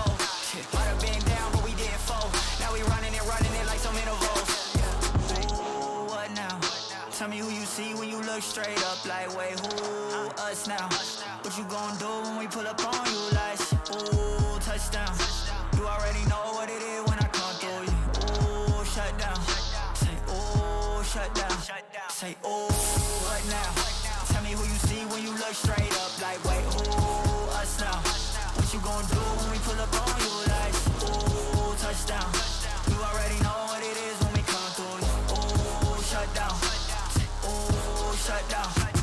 Oh, give me that crown. I need that now, right now. Oh, don't make a sound. This is my time. You hear the crowd. Hey, we need that rain. Me and my team. Deja vu, this here a dream. We done all seen 100 times over back when we was just teens. Now we going dumb, told them we the one. They would count us out, now we counting up the funds. Now without a doubt, they be throwing up the ones. Like they was always rapping, yeah, believe them if you want. Now they show love, came with a dub. It is what it is, it isn't what it was. They all love to hate when it don't work out. Tell you that they always been down when it does. Say, oh, what now? Tell me who you see when you look straight up. Like, wait, who? Now, what you gonna do when we pull up on you? Like, ooh, touchdown. You already know what it is when we come through you. Ooh, shut down. Ooh, shut down. Say, ooh, what now? Tell me who you see when you look straight up. Like, wait, ooh, us now. What you gonna do when we pull up on you? Like, ooh, touchdown. You already know what it is when we come through you. Ooh, shut down. Ooh, shut down.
Welcome to the place where dreams come true. Where everything you want can be yours. If and only if you're willing to work for them. You're willing to hurt for them. But most of all, you're willing to be first for them. Ha! Look, I'm going straight to the top. You're now watching the Snapdragon Pro Series Free Fire Challenge Group Stage Day number 1. My name is Husky. Alongside with me is Dana Lee. And I feel like my caffeine is kicking in, but also partially because we are witnessing all these explosive actions and I just do not have enough time to breathe. You don't have enough time to breathe. I mean, it's got your blood pumping as well. And I think we've had a fantastic day or at least fantastic matches to open the day. It's been very fast-paced, very action-packed. We basically haven't had a moment to sort of just sit down and think like, oh, how's your day been? You know, we don't have that opportunity anymore. But we are going to have to say goodbye to probably some of the biggest teams that have been the ones that set that playstyle, right? But before that, let's take a look at the overall standings after those first 2 games. Now, before anyone panics, 13th to 18th is Group C. These guys haven't played yet. So if you're cheering for one of these teams and you're thinking like, oh my gosh, they're 0, they haven't played yet, calm down, okay? Yeah. We'll see them in just a second. But the top 12, they have played their games, and already we're seeing EVOS Phoenix sitting at the top of the charts. They have a Booyah, they also got 2nd place. Both games, they had 14 kills, so that explains why they've got 28 kills to their name. And then in 2nd place, we have EARENA, who was the first team to get the Booyah for that tournament, which, yeah, they didn't get top 2 during that 2nd game, but I think they got 4th, which is still a very significant position to be. Then we have Expand and Attack all around, and even MD8 quietly making their way to 5th here. So the middle of the pack towards the top of the bracket is pretty close. It's just a few points away. It's just breaking into top 2 that's the biggest problem. And I do hope to see if the Group C teams can kind of shake this up a bit, because just based off of 2 rounds, we have 2 clear front runners. Yes. And it's a very scary thought, right? Because if you look at EVOS Phoenix and you compare it to first rate Eclipse, that's a 44-point difference off of 2 rounds. That is not normal at all. But of course, we now would have Group C in the fray. Group A gets to take the break and just observe how things will play out. And, this would be our 12 teams for the next 2 rounds. EVOS Divine, Farang, Heavy, King of Gamers Club, SCS ALFAINK, and V Gaming Esports. Yep. Now, here's a bit of an interesting thing, right? So we did have an interview session in that previous round. And Dewa United, they did mention that for them, EVOS Divine is a team that they would keep an eye out, right? Like, this is a team that they think is a very big problem. They shared drop points on Kalahari. They basically said like, hey, don't drop into Mill. This is our place, but it could also be EVOS Divine's place. So I'm really curious to see what's going to be the dynamic between these 2 groups in particular. Like, is the skill gap between these 2 teams much closer? Maybe is it going to be a domination for Group C? Maybe B is the one that's lagging behind, or vice versa. Maybe B is the stronger team and C could be the ones to struggle. But we do have some teams here to watch, Husky. Yeah, we have Heavy from Vietnam, we have King of Gamers Club, and Attack All Around from Thailand. And of course, for Attack All Around, they are no strangers to any regional events. They were the world champions at one point. So this is a team that I think will get a lot of eyeballs. You know, Yeah. we would see KOG kind of debut in this group stage. I do think if what we've seen just now was how Thai teams normally play, I think KOG would also bring that flavor in. Oh, Heavy yeah. is interesting though, because I think this team is a team that can match those aggression, but to what degree, that is going to be the question. Yeah, again, it's just seeing how these 2 groups are going to blend into each other, right? Is it going to be a really strong shot of coffee, or is it maybe just going to be a little milky latte? Yeah, is it going to be like a mix between these 2 teams? Either espresso or it's going to be a depresso. But if you know what we're going to think about here, who's your number 1 option when it comes to caffeine? It's going to be Monster Energy, because it unleashes the beast within everyone. So check them out at www.monsterenergy.com/gaming and get your daily fixes. get your daily fix of energy. Yes. Booyah! I mean, that's probably one of the biggest things that really gets us pumped. But we do want to remind everyone as well at home, it's not just Monster Year they should be thinking about here, but also what's next for these teams. Now, we've got the grand final that's going to be happening in Jakarta. This is a quick reminder if you missed out on the previous announcement. This is going to be a LAN final happening on the 4th and 5th of February next year. So make sure you mark your calendars because this is technically the next stage for the teams, right? Like ultimately the teams, yes, they're trying to go to the grand finals for this, but it's like you kind of want to go to the LAN. If you can get to the LAN stage, all you gotta do is make top 12, right? There's no need, well, if you are not worried about aiming for first place, then top 12 would suffice. But again, I've marked that date down a very long time ago. I've cancelled all my plans. I'm not going home for Chinese New Year. I'm going to Jakarta. You're going to Jakarta. This man's going on holiday again, I swear. No, you told me that if I travel, I get sick, and I'm currently half sick. Yes. Yes. Now, technically that wasn't me, so I just... Okay, we all have parents. You know how parents are always saying, like, oh yeah, this happens. Yeah, I think I have to agree with my parents. Like, whenever you travel, you just get sick. It's the first time I got sick while traveling, so... The holiday blues. It feels like it. Maybe it's recoil, you know? It's like you have too much fun on holiday, so it's just like your body saying, like, all right, you're done, you're dead, go relax, you know, just get it back. No, I'll be fine when Jakarta rolls around, and I'll be ready to take another vacation, hopefully. Another vacation casting free fire. I mean, that's a pretty nice vacation. It is. I mean, it has been... We have won the award for the best mobile esports game for 2 years in a row. We're gunning for the 3rd year, so if you guys haven't voted for that just yet, vote that esports award because we want to go for the hat trick. Ooh, speaking of hat tricks, it's time to see how these two groups are going to do. It's Group B versus C, and we're back onto Bermuda. Let's see how these teams are going to do. Where is everyone going to be dropping? And are we going to be seeing roughly the same pace as we saw for A versus B? A versus B was fast, but is B versus C faster, slower, more strategic? Maybe everyone wants to have the blue zone? Lots of questions. We know EARENA does love that blue zone, but is anyone going to contest them for it? I see someone there. Yeah, I see. Is that Flash? The team... Oh, I think it's one Team Flash in there. Oh, yeah. I see one guy has just sort of stuck himself in there. We see, you know, EVOS Divine this time. EVOS Phoenix are taking a break, but EVOS Divine have already engaged in a couple of scuffle against V Gaming. They've gotten an initial knockdown. One of those aggressive openings, but on the other hand, just like you said, Annie, we have EARENA this time facing off against FARANG, completely catching them off guard and getting the first blood for themselves, getting off Jembal. Yeah, Jembal, I guess he just didn't get anything at all, so he was just sort of a little target there.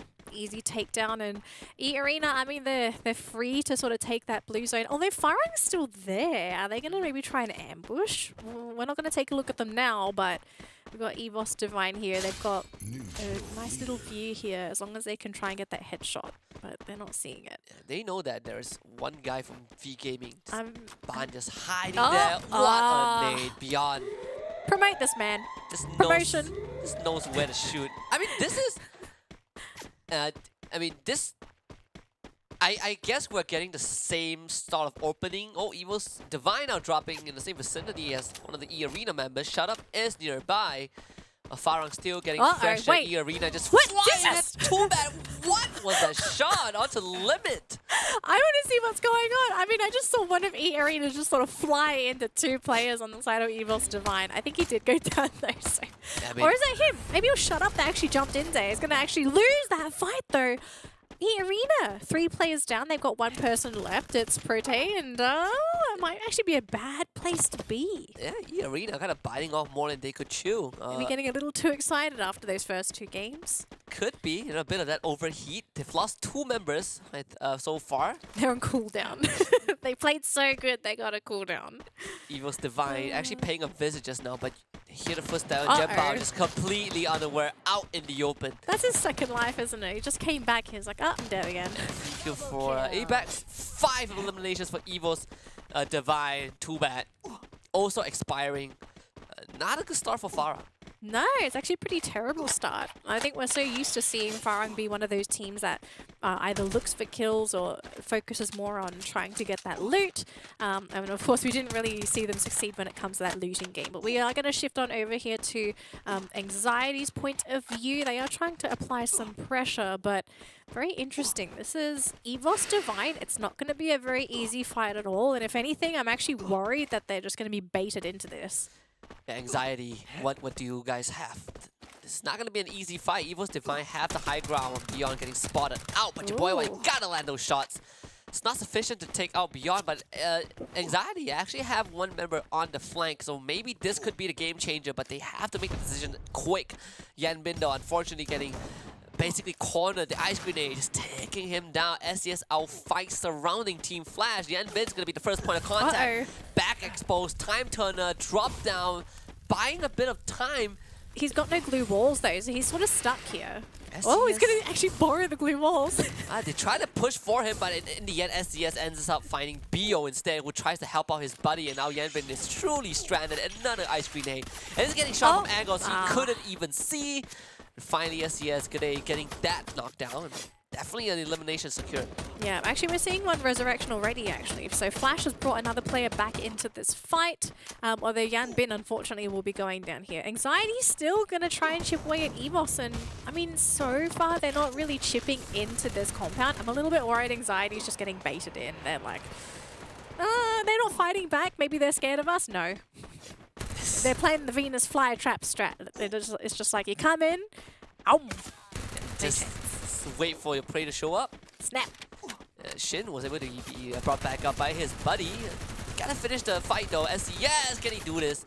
Unfortunately for G'day, not able to win that fight. A 2 vs 1, swings the corner, goes for the dry peak, but he just could not secure the kill. SES backup has arrived. The cavalry now will try to push back. No. Team Flash, Shin is dead. Team Flash is out. SES move on. Oh, painful. Flash needed some of those lethal shots, but most of them just ended up going into body shots or not landing at all. If they just got one of those knocks, they would have had the numbers advantage and it could have been a completely different situation. But now SES, they just bring back their players and they basically just reset back into this game. Yeah, it's just very... It's quick and decisive by SES. Look at Anxiety. They're still pincering EVOS. It never ends up there.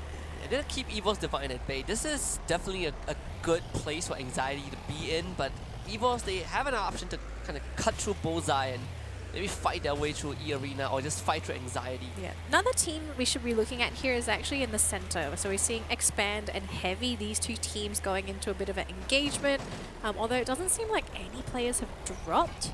So it's just more or less a game of tactical peeking, you know, who gets headshot first. I mean, Expand and Heavy might be the next, the next skirmish that's going to happen. Could be. Heavy is moving away from Expand, so both of them will split up. No contact just yet. All right, they're just bailing. They're like, nah, we're out. Play it safe.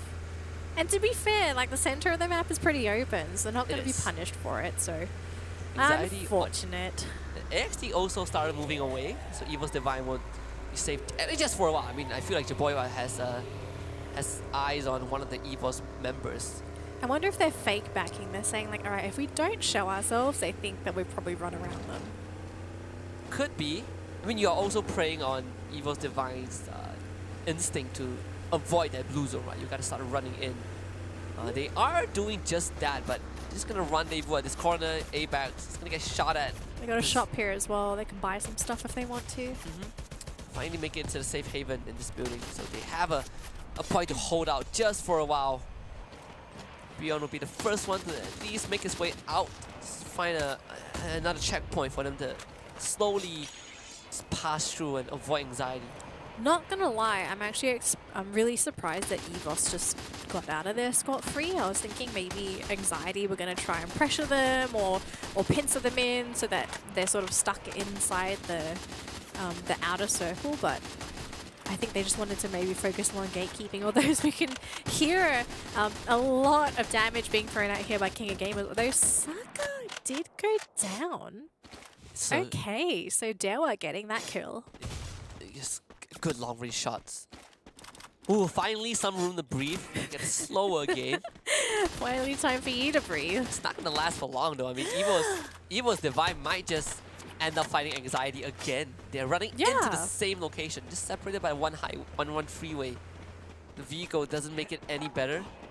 I mean, they're in, so the vehicle's just more or less there for an extra wall if you wanted to use it for that.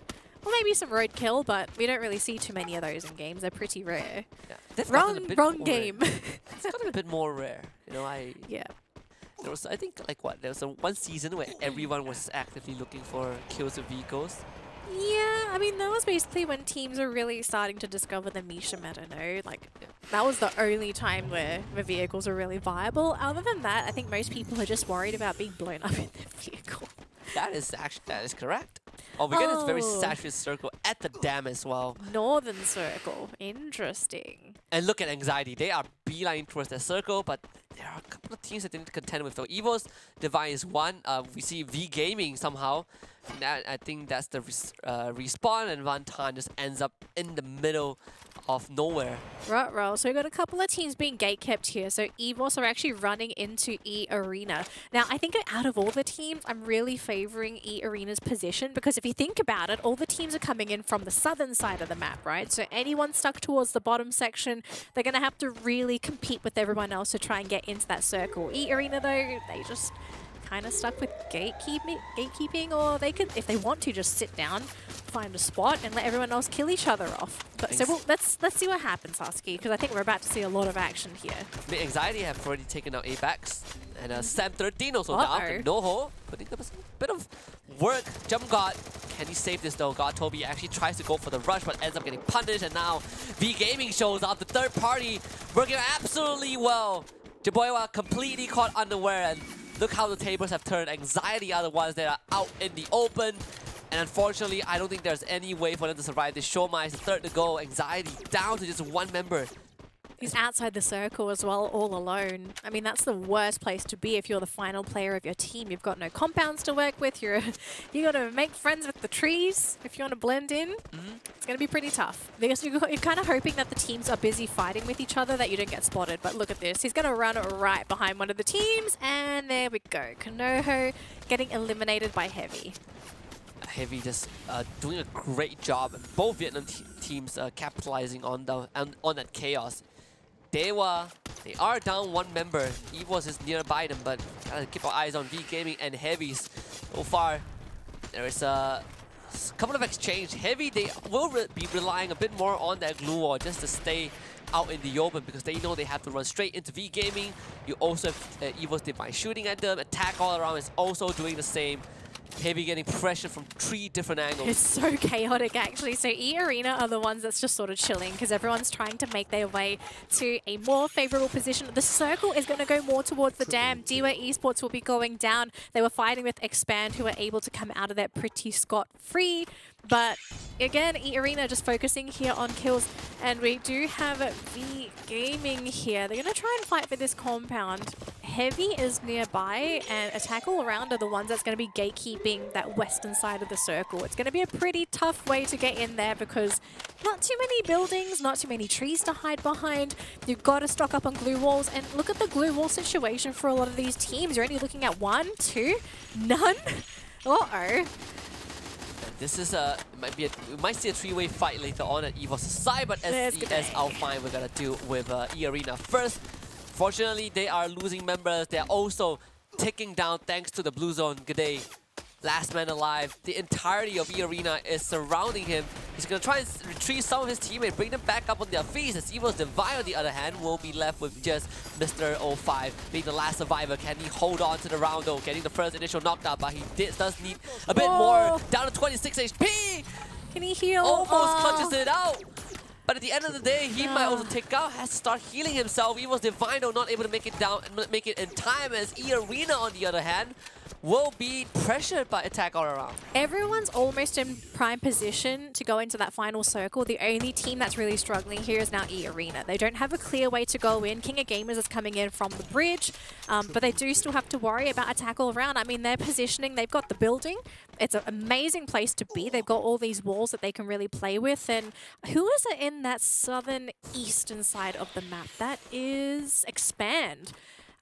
Expand, I feel like this is actually going to be a pretty safe entrance into the circle because the wall is on the right side of attack all round. They don't really have a clear shot of Expand when they come in. I mean, despite Expand not getting booyahs or a lot of kills, they have been very consistent in keeping that placement point. Yeah. It's just a very good outlook for this team. Cobra, 2 knockdowns at once, no confirmed elimination just yet. KOG getting pressure, Roy getting Osaka. As a KOG, they want to make it into the circle. Okay, Roro steals that one away. It's not going to be an easy entry though. EARENA put Tede trying to walk his way in, gets tagged by the Riptide Rhythm. KOG out in 4th place, EARENA out in 3rd. Now we are down to attack all around versus Expand. This is not going to be easy for Expand, but if they can pull this out, it will be a morale booster. Can they do it though? Too fast. With a couple of nades to work with. Just gonna try and take that low ground, skirt around the corners, anticipating the nades, avoid some of those utilities from attack all around, and giving Expand some time to kind of plan that next move, but they don't have much time. The blue zone has completely, the circle has completely dissipated. Attack all around have taken so much space. Are they really gonna push? The smoke screens keeping Expand in the dark. They do not know where the members of AAA are. They're tossing grenades. They're trying to flush AAA out. Roy will lead the charge. Charge Buster in hand. Glue Wall lay down as well. First contact against AAA. Glue Wall Melter also lobbed down Expand. They are losing a lot of ground as AAA are pushing them from all angles. Expand, they need to take this fight right now. They need to accept AAA's invitation to a Drew and try to win it out. Cobra, can he win this one? It seems like that's not possible. Too fast, stacks on the line. Foki is running in, 24 HP, still survives. AAA completely shuts Expand down and gets the booyah for themselves. I thought this was going to be an economy game because looking at the inventory for these teams going into that final circle, it was all on Expand. They were the ones that had all the glue walls. Yeah. It was literally attack all round. Going on the attack, they didn't have any glue walls. They were utilizing the environment to their advantage. They were also utilizing Expand's own glue walls to try and chase them around. I was a little bit worried because I think we've seen in the past teams that play aggressive into the defending team tend to get punished, but the way that they approach that end game, and maybe Expand were not expecting that level of aggression coming out from attack all round, thinking that, oh wait, they're actually coming at us. Guys, I don't think this is how we're gonna want this game to end. Yeah, definitely not, right? We saw Expand basically losing space. They were pushed on the edge of the circle, right? Yeah. Like they either had to go in or skirt around the edge and potentially take lethal damage from that circle, right? Because it hurts, especially those last couple seconds. There's no vision of attack all around members, right? That one smoke grenade really concealed them so well, and Expand just had no idea how to kind of wrestle back some of these rooms for themselves that they initially had, but because they were just playing the retreating game, attack all around basically just took over all these free space and got that win for themselves. These 1v1s were just deadly. I mean, so far, all 3 booyahs have gone to a tie team. Yes. EARENA, EVOS Phoenix, attack all around. And a new team every time. And the formula is getting easier to digest. It's just aggression, and most importantly is how these teams take up space. Yeah, I think it's being able to control where your opponent's moving as well. I think something that we also need to talk about is the way that the Thai teams are approaching the fights. Like, you can always see them pushing the enemy against something that they don't want to be leaning against, right? Like, they're pushing them against the circle, they're pushing them against a wall, they're pushing them to an area that doesn't have any protection, right? Like, no compounds, you're stuck with trees, it's open ground. So it's just, the Thai teams, they seem so next level, not just in terms of gameplay, but just strategy all around. It's almost like these teams, they've been there, they've done that, so they know how to approach everything. They definitely have done it. They've won a world championship. You know, we're looking at these teams who aren't just aggressive, but it's very refined, and it is very scary as well because they are just not mindlessly running into you. They run into you with a plan. And it's a plan that you have no idea how to deal with. But with that being said, it's not too bad for EARENA and Expand. They got 15 points each. Of course, Attack All Around getting that Booyah at 14 kills puts them at 26. EVOS Divine and SDS ALFAINK getting 13. This is a slightly more mellow round compared to the first two. Yeah, a little bit more balanced. Not completely balanced, of course, because we've got Attack All Around getting 14 kills, but at least we're seeing the first 6 teams actually getting a notable number of points. Unlike the previous rounds where it was like 26, 27, and then like 13, 13, 10, 7, 7, 7. Like it was very top heavy in that previous round. So the teams are kind of sharing, just a little bit. Yep. And I think it just goes to show how scary Group A seems after that one game. Like Group B and C, it's not so bad. And we do get a slightly slower game number 3, but we also saw how some teams are just a bit more passive, and they were punished. Another game where we have a survival time of under 15 minutes. Little bit slower, but I was still considered pretty fast in the grand scheme of things. I mean, standard Free Fire times, yeah, I think I have to agree. The survival time is very fast. But we will take a look at the damage here. So we had 6.1k for the first game, 6.9k for the second game, and now 6.4. So it just seems like these teams that are getting booyahs, it's just the stats seem to be more or less similar. Like the only big difference is either the headshots or maybe the difference in damage. Like some teams are more precise, other teams are better at stealing kills, and then you have others where it's just like brute forced. Okay, everything is ours, We'll do all the damage, we'll get all the kills ourselves. We don't need help. Yeah. Certainly, they do not need help at this point of time. And I think, when we look at the overall standings, at least in a bit, we're going to see that the Thai teams are going to start making their way to the top. And normally... They were migrating north. They were. It's too cold down the bottom of the bracket. I personally am not a big fan of those top-heavy games, top-heavy leagues, but in this case, I think it is an inevitability that we are going to see a slightly top-heavy group stage, but thankfully there are plenty more days to go. This is just day number 1, and we're not done just yet. We just reached the halfway point. But before we continue with more Free Fire games, we will take a short break and we will return for Kalahari. The Snapdragon Pro Series is brought to you by Snapdragon Elite Gaming, Monster Energy, and Kachi Shop.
Welcome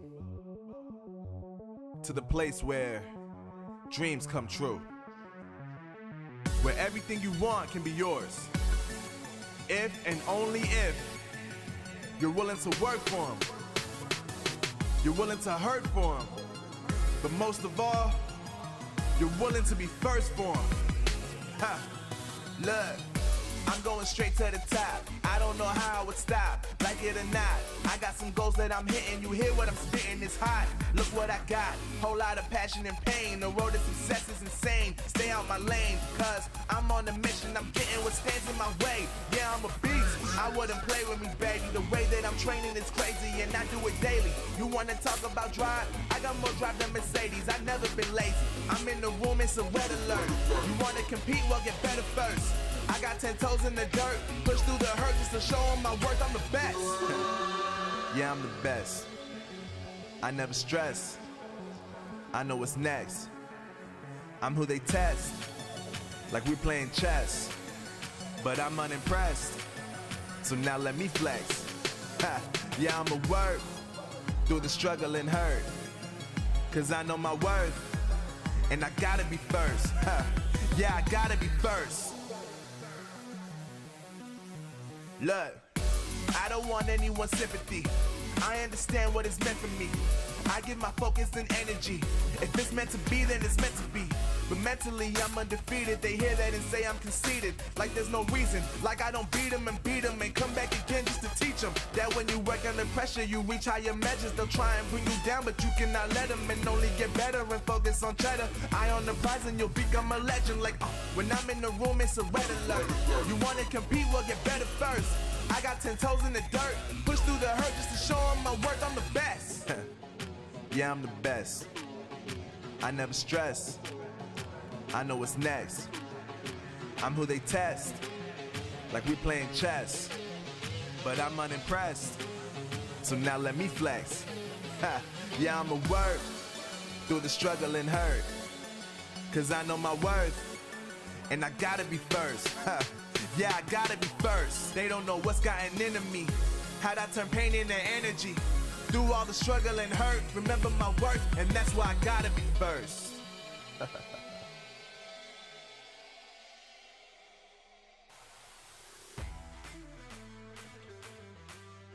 We've just touched the halfway point for day number 1 of the Snapdragon Pro Series Free Fire Challenge Group Stage for Season 2. My name is Husky, and alongside me is Dan Lee. We are going to head back into Kalahari to conclude Group B's involvement in day number 1. But we also have Group C in the fray, and so far it's still a pretty fast game of Free Fire. Yeah, it's pretty fast. It's definitely a little bit more mellow, right? It's not so top heavy where you're just seeing these top 2 teams taking all the kills. Although we could see a case that maybe just one team sort of takes everything, which we're kind of there. We're halfway, right? Because it's 2 games in the set. So we'll have to see if that happens. But Kalahari, it poses its own problems for these teams. But very quickly, let's just go over the overall standings here. So EARENA, they have pushed their way up into first place alongside Attack All Round. These 2 teams are going to be leading the leaderboard.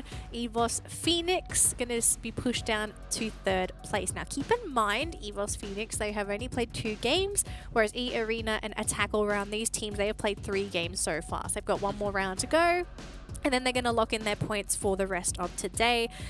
Expand is in Group B, right? Yeah, so this is also going to be their last game to at least solidify their position on the leaderboard. And I'm wondering, is it possible for these 3 teams I listed, not EVOS Phoenix because they're not playing, are they maybe going to be able to stay on top of EVOS Phoenix? Probably for now, right? Because EVOS Phoenix, when they come back, I think that they would. I think they'll go back to first. Yeah. It's pretty worrying when you look at the dynamics of all 3 groups. You know, you have Group B as the neutralizer, you have Group C as kind of the open book, but Group A is very, very EVOS Phoenix / NIGMA Galaxy heavy. So when they come back into the fray, I think Group C might be facing a big challenge. I'm scared there'll be cannon fodder. You know, it's like Group C becomes cannon fodder. I mean, if EVOS Phoenix are willing to send one guy to take out a full squad against Group B, I would not be surprised. Look, someone's gonna go out there and just take them out. They say like, all right, this team is a menace. Just get them down. You know, take them out early when they're not fully equipped, when they haven't got, they're literally just like killing everyone with everyone else's corpses. You know, you got like attack all rounds gun, you've got expands helmet, there's like pieces of everybody else. You know, it's like it's kind of crazy how they're playing, but. Again, you know, it's the final game here for Group B. That's going to be the second game of the day here for Group C. I'm wondering if we're just not seeing the full potential of Group C as well, right? Because again, it's only their first game. Maybe Kalahari is where we see the teams fully warmed up and ready to go, or, I mean, it could also just be slow. Yeah, I mean, for Group C, they just warmed up their engines, right? They have 2 more rounds after. Look, Group B are like hot already. They've always finished all their games. Group C, they still have some time. So I think, you know, judging by how they face off against Group B, when we come to the conclusion of the next round, then maybe we can kind of figure out where Group C stands. Yeah. So far, I still think that Group B have a very solid grip over Group C, as the teams that did play just now, it didn't seem like they were putting up much of a fight. Well, I'm just waiting for them to turn the tables. I really want to see it happen, because sometimes we've had these interesting situations where it's I like to call it the great circle of life, right? Where you get this one group, let's just go in a circle here. So you got Group A that does better against Group B does better against Group C, but then miraculously Group C does better than Group A. So we could be seeing a bit of a Lion King moment here, but we'll let the teams do the talking as we do jump into our final game for Group B and our second game here for Group C. It's on Kalahari, who is going to be taking that high tier loot zone, and it looks like it's going to be EVOS this time. EVOS Divine, just zero hesitation, going straight for Oldhampton.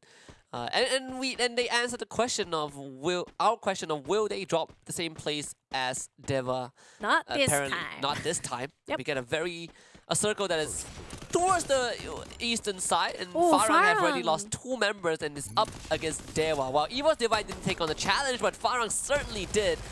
Too bad getting it in, trying to go for the initial elimination, actually gets it. But can they clean up Dewa United though? It's still not done and dusted just yet. Farang also down 2 members. It's going to be a fair 2v2. A drop down from Too Bad. Gets the slam dunk. And a 3rd elimination onto Dewa United. But unfortunately, Dewa United is still around. Yeah, they're not going to be completely eliminated, but of course they are going to try and... Oh, Spade actually... Oh, he's the last one left for his team. He's going to have to try and make this work, the otherwise... revive. Yeah, oh, he's got the revive in, so Rain's coming in, but can they get that finish off? They will, so Farang, they'll win this. Spade doing it for the team, and unfortunately that means that one person that's come in is going to be naked. And unfortunately, just Dewa United almost won that one with Farang getting 2 revives after that attack all around. I love though. the ambush, actually. I think that was a It was. brilliant play. Just at the vending machine, just peeking. Getting ambushed at the vending machine is such a Unlikely place to get ambushed. But I feel like it's a modern day problem, right? Like like in the real world, there is a chance that these kind of events might occur. Someone's going to steal your pocket money when you go up to the vending machine. It's like, you wanted a drink? Too bad. Too bad. Now it's my drink. Unfortunately for Anxiety, there's no cigar this time. 3 members down. Attack all around, completely destroying them. Heavy on the other end will be facing off against EARENA. They did get an initial elimination, but they do need a bit more than that. What a nade. Me now actually chipping in that final shot, and Heavy might just hand EARENA their very first too soon moment. Maybe. Although no one has actually gone down aside from Shut Up, but let's see what happens. I mean, EARENA, they are a very formidable team. So far, no one's really been heavily punished.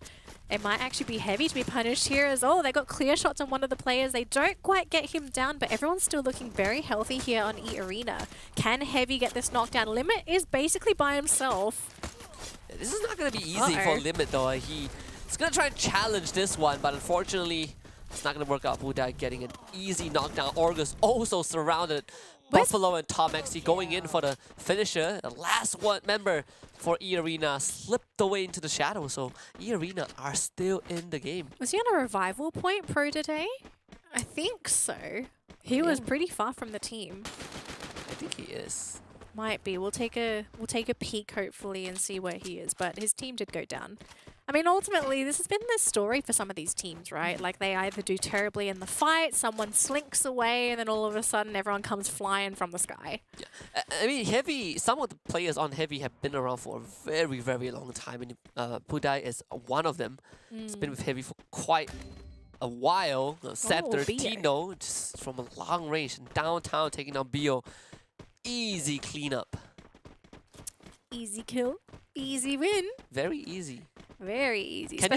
I feel like, you know, now that we have the revival system, it's very hard for me to imagine how did we kind of went through the era of no revival and no vending machine back then, right? Well, people definitely played much slower, right? Like, it was much slower. People were very cautious when it came to aggressive plays, and then we also saw like the rise and fall of aggression, where teams like they try and play aggressive, but then you fumble the ball and it's like, oh, okay. At least you got a fallback as well, as long as someone's able to get out of there. Yeah, the game is extended a bit more, I guess. More kills for everybody. More kills for everyone, you know. Yep. Shut up, getting a good kill onto Fantanth. And for EARENA, this is a team that has revived the entire squad. But everyone has been revived once, and they are still taking over Santa Catarina. And they actually forced V Gaming to completely just abandon, just vacate this spot. Yep, this spot's ours. We are the pirates now. Let's go to Neverland. I mean, it's just free loot for them now. Yeah, it definitely is. VGM, where do they push up on? Very split up. I don't think VGM are pushing at all. It just seems like this team in general tends to just play slower. Like, they're not reactive. They're a bit more of a passive team that only fights if they have to. Yeah, I think generally teams from the Vietnam region are slower and more macro focused. Yeah. Though, barring Heavy, I think Heavy is one of the more aggressive ones. Aside from that, everyone else is just a bit slower. I do agree. I think Heavy has adopted a bit more of that Thai play style. Like, they know when to be aggressive. They know when to sort of pull back.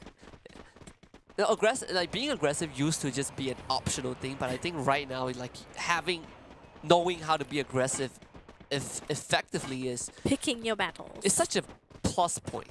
Yeah. When you have these revival system, it makes life so much harder for your enemies, and just long range, just a good seeking senses from downtown. Team Flash not having a good time at all. Now, the fact that they got tagged means that they can't really run in their direction. I believe it was from KOG. What was from KOG? Oh, you mean the tag? The tag. I believe that the seeking senses was from KOG. Yeah, I mean, I don't think they really care though. It's just one person. It's a ridiculous range. It's that ability, ridiculous range, cripples you, completely debilitating to fight while you're under that debuff. It slows you down. You don't fire as fast.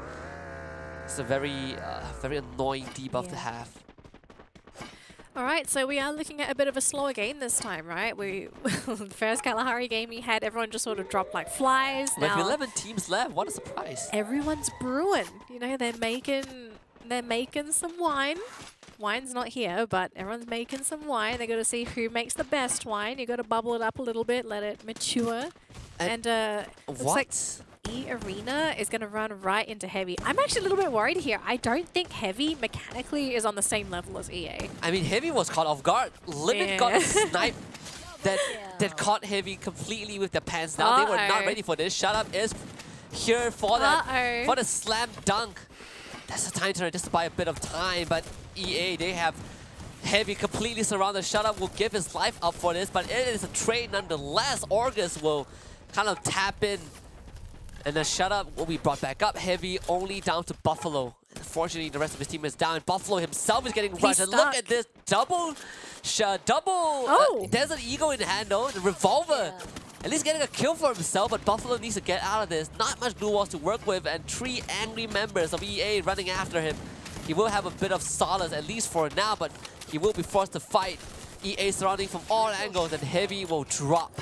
They will get the punish at least. So yes, they may have lost limit in the process, but at least they managed to get that clear shot. They were able to take down that team entirely. And it looks like a tackle around on the other side of the map. They are heavily pressuring into poor VGM. 3 players are currently down, and there we go. V Gaming just taken out. Just one grenade launcher. Sometimes 8 eliminations. That's all it takes, you know. 1 shot, 3 kills. things are speeding up a bit. 8 minutes in, and what is this? Just Spider-Man on top of the roof. I bet you AXT were not expecting that. They were just chilling. I mean, SCS, they saw that loot box drop and they were like, it is go time. We are going to scavenge this area, and good God, they got rewarded. I wish we could have seen the player cams. I promise somebody on the team would have jumped. They would just be like, oh my God, someone's here. And then it was just too late. You know, they see stars and that's it. Their team is completely gone. It was pretty funny. you absolutely could tell that they did not expect it. Like their screen shake, they were just like, oh goodness. But it looks like we do have a semblance of roughly where that circle is going to land. So it's not going to be an awkward, not really river circle, that's more like a little pond, but it seems like it's going to be on a pretty interesting flat area, right? It's not on a hill, but you don't really have that many compounds to work with. It's kind of scattered. Yeah, I just saw Expand also split up. I think Too Fast got knocked out. I mean, while we have just 15 seconds of space, I just want to say that SCS ALFAINK, never mind, Bara just tries to nosedive onto the roof. Unfortunately, gets completely intercepted by Kevin. They just have that nade propped up. Kevin knows this. Good glue wall preemptively placed just to protect himself. But SCS ALFAINK in general is a team that can be aggressive. They have gotten good rounds at the World Series before, and we're finally seeing that side of them. But of course, this aggression was a bit too much for themselves to handle. And now losing Bara meant that they can't really push on forward. Are they stuck though? I mean, they've got Ray spotting for the team, but everyone else is just leaving. Maybe they're looting, or maybe they want to. Yeah, I was wondering if it might also be revivals. But here we go, we've got another skirmish here. It's going to be EVOS going up against Attack all around. But actually, if you take a look at the map as well, we do have EARENA looking to encroach into this fight as well. So it could be a three-way going out here, Husky. But so far, EVOS looking fantastic. Compound currently occupied by Attack all around, but only maybe for not much longer. Yeah, Apex, what a swing. Just onto Jump God.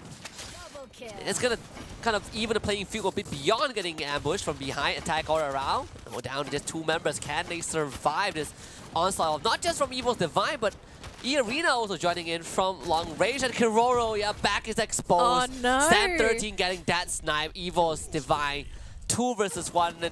And Attack all around. They might just expire. Apex knocked down to the play zone. Foki is not ready to give this up just yet. But Sam 13 is... There's no way he makes it in. So far away. I mean, if Foki wins this one, it'll be a miracle. He's gonna be the savior for Attack all around. I mean, it's the battle of who expires to the blue zone first. Sam 13, he's caught out in the open. Yeah, you don't really have too many places to go. I mean, this is what I said with that circle, right? It's very open. You don't have too many compounds to work with. If you manage to secure one, you're at a massive advantage because what else can you really hide behind? Like cacti don't cover your entire body. So it'll be pretty interesting if Foki's able to get in there. But let's shift on over to FARANG, right? A team that we haven't really been seeing too much. They've got 6 kills under their belt, and they are going into that safe zone. The only unfortunate thing, though, is that they will run into Flash. Now, if Flash can gatekeep FARANG, that's going to be 3 kills in their pocket. So they are prime in position to potentially take them out. But can they get the shots? But it looks like Shin actually gets shot down here. And if Flash loses this, then it means that FARANG gets access to vehicle. Yeah. 13 knocked, eliminated, so Attack all around still survive. Genmao getting tagged from long range, but unfortunately it's just minuscule damage. FARANG able to bring their members back up. KOG just wiped out by SCS ALFAINK. Team Flash desperately trying to hold on to this area. There's also a buy point as well, but they do not have the resources to bring the members back. FARANG though caught just huddled behind this one glue wall. Rage is gonna start spamming them down. That's a yes. Welcome to the free firing range of Kalahari. They are just absolutely eating FARANG for dinner.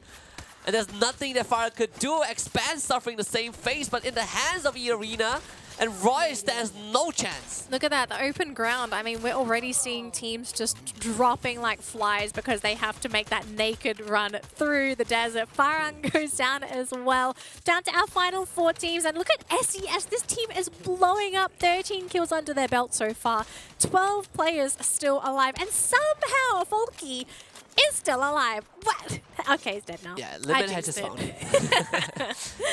All right. This is going to be pretty close. EARENA, first one to kind of touch the circle. SES having a very good round so far. But Now, I do believe Flash is the team that only has 3 players. Everyone else is sitting on 4. So let's see what happens from here on out. if EARENA can get this, it will be the second booyah of the day. But Shin, no, he's gonna put a stop to that. Organs knocked down. Shut up, going for the pickup. Ray, he's already rushing forward, but can they make it there in time? EARENA able to rendezvous everyone on the second floor. Nate does connect onto Limit, bringing him down to half. And look at this, Flash is like, all right, guys, we're just slowly creeping. But the Riptide Rhythm so done! And the Flash, they were not ready for that. The timing is perfect. Limit.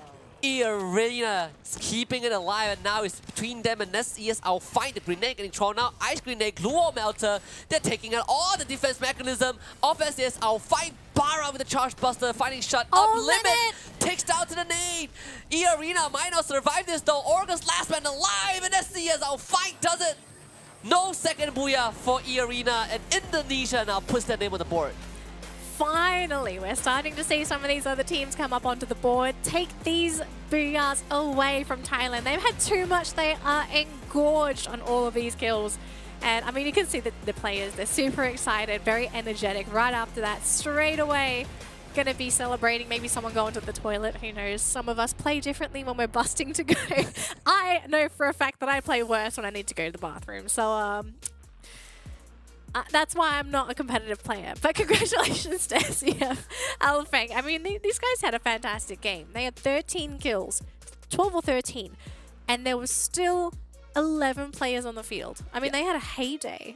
Did anyone even die? I don't think so. I don't think so. I mean, if they qualify, they get to play on home soil, right? They get to play at Jakarta, so it's definitely something special for them. But this was a team that always had potential, right? They were the first seed going into the recent World Series, but they struggle on that main stage. And a lot of these times were just getting outmaneuvered or getting mech checked by other teams. But it's good to see them kind of showing up a bit, because they had moments of brilliance. We just didn't get to see enough of it. Well, we finally got to see it, right? So that was a fantastic game for the team. I think they had, I mean, it was a perfect game. They were able to secure a compound early. They were getting a lot of kills on these teams that were just struggling to make it into the circle. I do think in this round it was absolutely a little bit of luck going their way as well, because they didn't have to be the ones to make that naked run through the desert. Yeah, and you could say the same for EARENA. They started off on very rough footing. Right? They were down to just one player. Limit in particular was able to keep the team alive, and this was one of those moments where inside we're just like, okay, whoops. Free Fire is a horror game. Yeah, unfortunately it's not Halloween, so not 100% in the spooky season. It's actually the Christmas season. Merry Christmas, they say. Here's a bullet to the face. I feel like you're partially grateful that our current competitive system is everyone is generic. You know, you're not getting all these very flashy models running at your face.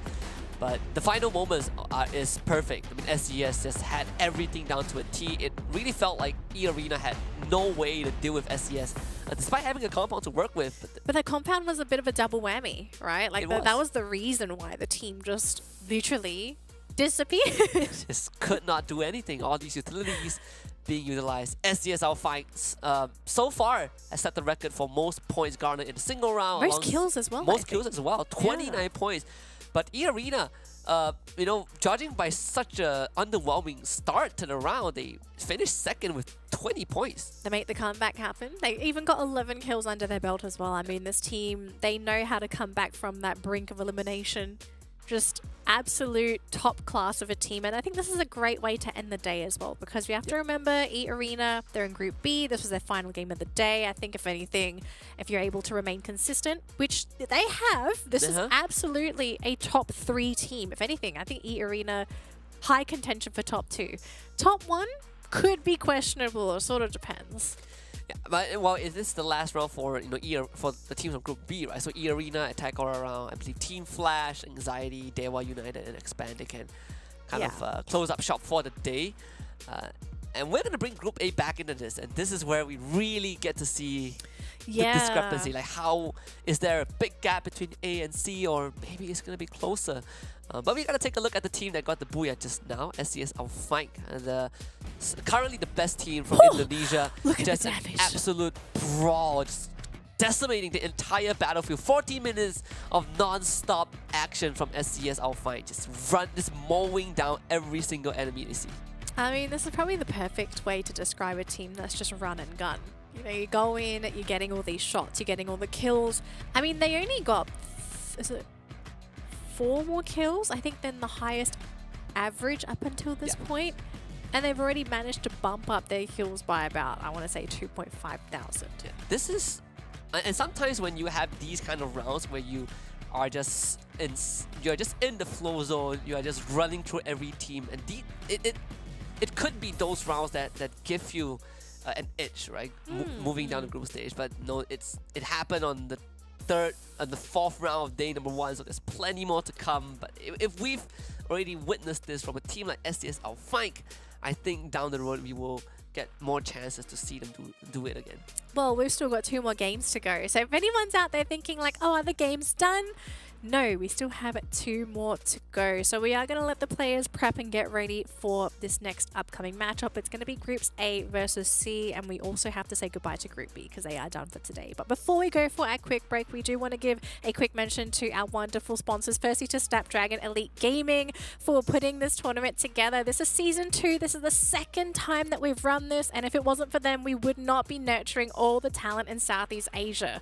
It's a very prestigious thing to actually be a part of this. And Husky, who gives us the most energy? Monster Energy. Rah! Unleashes the beast within us, so check them out. www.monsterenergy.com/gaming. And if you guys are a big fan of good deals and gamings alike, check out Kachi Shop. Great deals and good game top-ups at www.kachishop.com. Just get that kaching, get that money in. I'm not You prepared don't have for this. it, I have nothing for this, but I will come up with something because we will get a couple minutes of breather. And when we come back, we will bring Group A back into the battlefield and see how they fare against Group C. The Snapdragon Pro Series is brought to you by Snapdragon Elite Gaming, Monster Energy, and Kachi Shop.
Tell me who you see when you look straight up like, wait, who? Us now.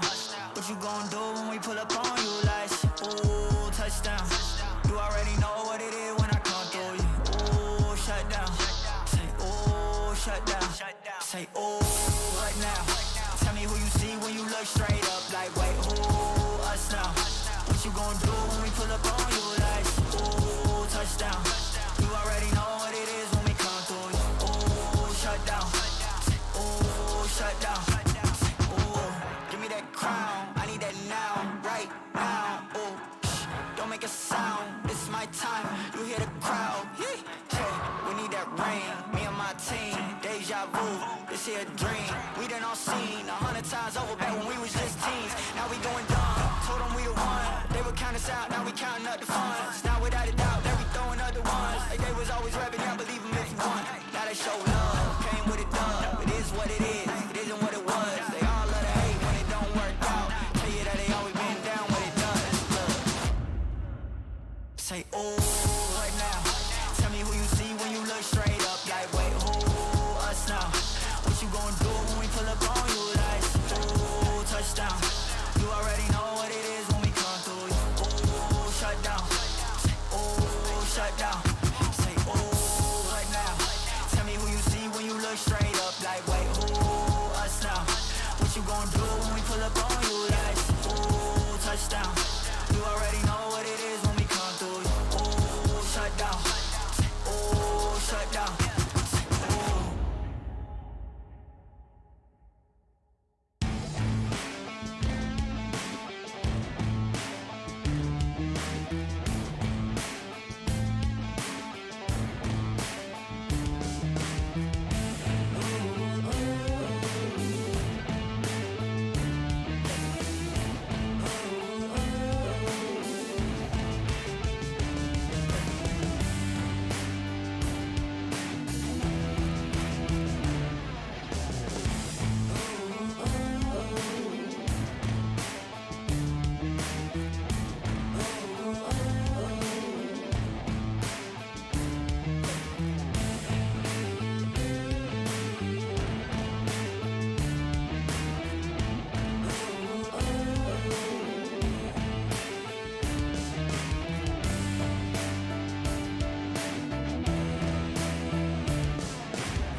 Welcome back to the Snapdragon Pro Series Free Fire Challenge Group Stage Season 2, day number 1. My name is Husky, alongside Dan Lee, and we have 2 more rounds to go back to the final rotation of Bermuda and Kalahari.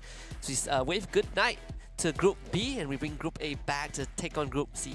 And I think the question that we're sort of asking ourselves now is it just going to be Group A to consume Group C like they did with Group B, or are we going to actually see Group C bite back and say that, okay, it's not just Group A, we also have some pretty top contenders in that group.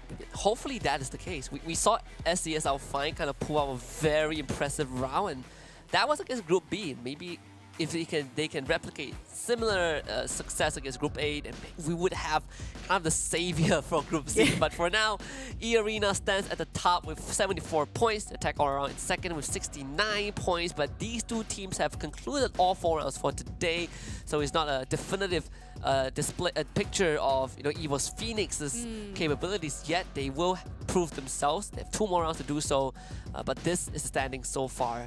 We are seeing some very distinct frontrunners and some teams who are already kind of struggling on day 1. Yeah, it does seem like that's the case with some of these teams. So I think we've got to talk about the first contender, the team that we think that's still going to maintain that first place, right? Is EVOS Phoenix.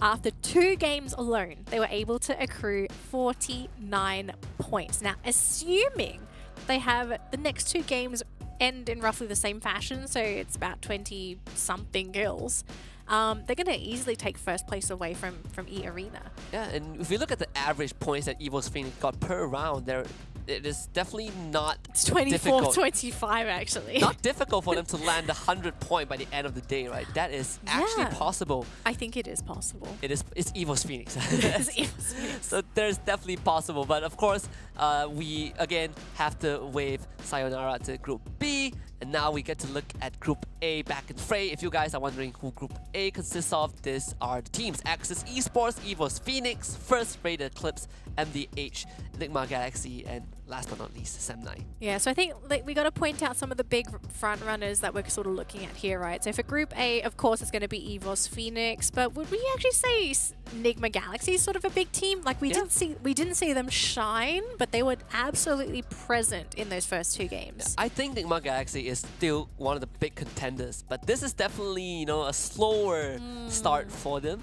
So I think it's a bit uncanny, but we have seen moments when NIGMA Galaxy absolutely popped off. Yes. That's why they are one of our featured teams. Keep an eye out for NGX, keep an eye out for Sem9, and of course, who can forget the team that just scored a massive booyah, SDS ALFAINK. So many points for this team. It's actually ridiculous. It'll be pretty interesting to see if they can actually pull off a repeat win in this next round with the same number of points, right? So it was 18 kills. It was a lot of kills. It was 29 points, so it's 17 kills. 17 kills plus the booyah. Yeah. Can they pull it off again with some of the teams that are currently in the group? I'm really keen to see it. I'm excited. Another thing we also need to keep in mind is that both EVOSs are going to be in this grouping as well, right? So we've got Phoenix, we also have Divine. I'm curious to know if these two teams are possibly scrim partners, because you would assume that being sister teams that you'd probably clash at some point. Yeah, I think that definitely it could be the case. The most interesting part is that EVOS Divide didn't even make it to the world stage this year, at least for the most recent one. So I think Indonesia as a scene itself has evolved. We get so many contenders. In fact, SDS ALFAINK was the first seed, and its second seed was actually RRQ Kazu, and they barely squeezed into the finals, right, with a 2-point advantage over Expand. But before we delve into all this nitty-gritty history, that we gotta thank our partners for even giving us the space and the platform to talk about all these stories. Snapdragon Elite Gaming, when winning matters, because I'm just grateful that we've been here for 2 seasons. I think the teams are grateful that they've been able to play this for 2 seasons as well. Like it does multiple things. It's a training ground. It's a way for them to polish their ability. And if you think about it, teams that play here are going to pass down their knowledge to teams that might not be playing in the tournament, but they're scrimming with them. It just makes the off season so much more productive for some of these teams, right? And this tournament, it helps the ecosystem. That's how I sort of see it with these tournaments. Like, yeah, not everyone's playing in the tournament, but if you scrim against a team that is, you're also learning something. there's more chances for you to kind of try out, right? To kind of give it a shot and see if you can make it. Just improve along the way.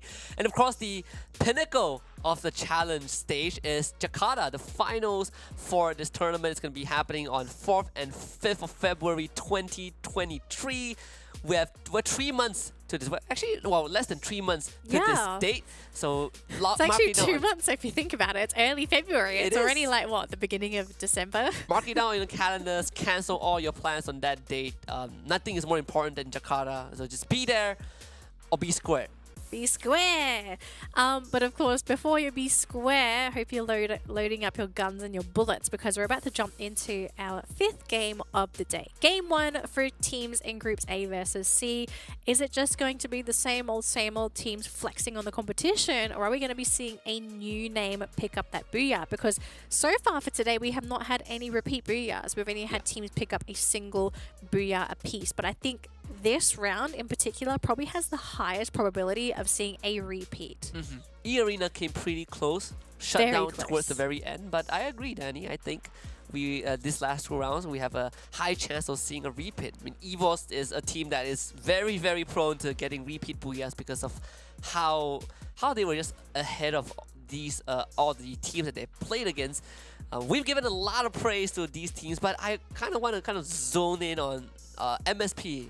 In general, right? One of the featured teams was Sem9. And Sem9, when they played the Open Finals, they had a slightly different roster. A roster that they acquired from Geek Fam. But strange thing is, and comically funny to a certain extent was after the acquisition, performance kind of went downhill a bit. And right after the Open finals, they became the invited team. And right now, they had that roster change. 3 players left, 3 players joined, but those players were ex-Sem9 players. And so far, they have been struggling. It sounds like a game of musical chairs so far with the team. It is. It definitely feels like it. But the first 2 rounds, we didn't see much presence from Sem9. They were really. getting mowed down. Yeah. Off the top of my head, I can't remember who took them down. I don't think it was one of the front runners. I think they just lost against one of the middle contenders. But it does seem like the team sort of struggled with their identity, right? Trying to figure out the play style that suits the team in general, the players. Because for you to change three people, like you're kind of playing with the new roster. Yes. And that was kind of off of the back of a major performance that during the 4th major of MCPS that didn't go there. They didn't even come close to being contenders for the World Series, right? And right after that, they went to a roster change, coming into this as an invited team. That really does feel like Sem9 had a lot to do, but very little time to kind of bring it together. I think they announced the roster like, what, 1 week before our group stage. Yeah. So it's a very short period of time to practice. Yeah, a very tricky situation to be in. So I do think that we are not going to see much of Sem9 at least for the first week. But hopefully as the week goes on, we get to see them put up a fight. Because so far, they are getting eaten up. Or they prove us wrong right now. They got 2 more games. I mean, who knows? It could be a miracle round. They get, like, let's be realistic. There are going to be cases where teams are just going to get lucky, right? Yes. Like the circle just lands right on top of them. They're in a really nice compound and they just shoot everyone else down and that's it, right? Like it just, sometimes it does happen. I think the more famous ones being Purgatory, but no water circles today because that's tomorrow. That's tomorrow. Yeah, if anyone wondering, we're rotating the map. So today's been Kalahari and Bermuda. Tomorrow is going to be the pretty interesting one. It's going to be the water circles and Purgatory. And then we do have the craziness of Alpine. I think that's the thing I'm also looking forward to. Alpine is just such a weird map. It's a lot of teams have taken a liking to it, especially MCPS teams, like our region. Expand loves Alpine. But they're not playing here, so we can't mention them. Not playing yet. Well, they're done for the day, right? But then again, I know Expand do like Alpine as well. Yes, they love Alpine a lot. We'll see that tomorrow, right? Yes. We have a surprise. No, they might surprise us tomorrow. We'll see though. Group A against Group C. This is what I want to witness. I want to see in a way how big the gap is between these 2 groups, or maybe it is just me overestimating. You know, like I could be wrong. I could be just overassuming. I mean, we could just position ourselves on Pride Rock. We could just be seeing the circle of life. Sometimes it happens. But this is pretty interesting though, Huskies. So we've actually got 3 teams that have decided to plop themselves on this island. And Sem9 is in probably the worst spot out of all 3 teams. At least you have Raja on scouting duty. And this has been his role ever since he joined the team. And that was back in GeekFam, right? I remember his debut. His debut tournament, he got the booyah for his team by being the sole survivor.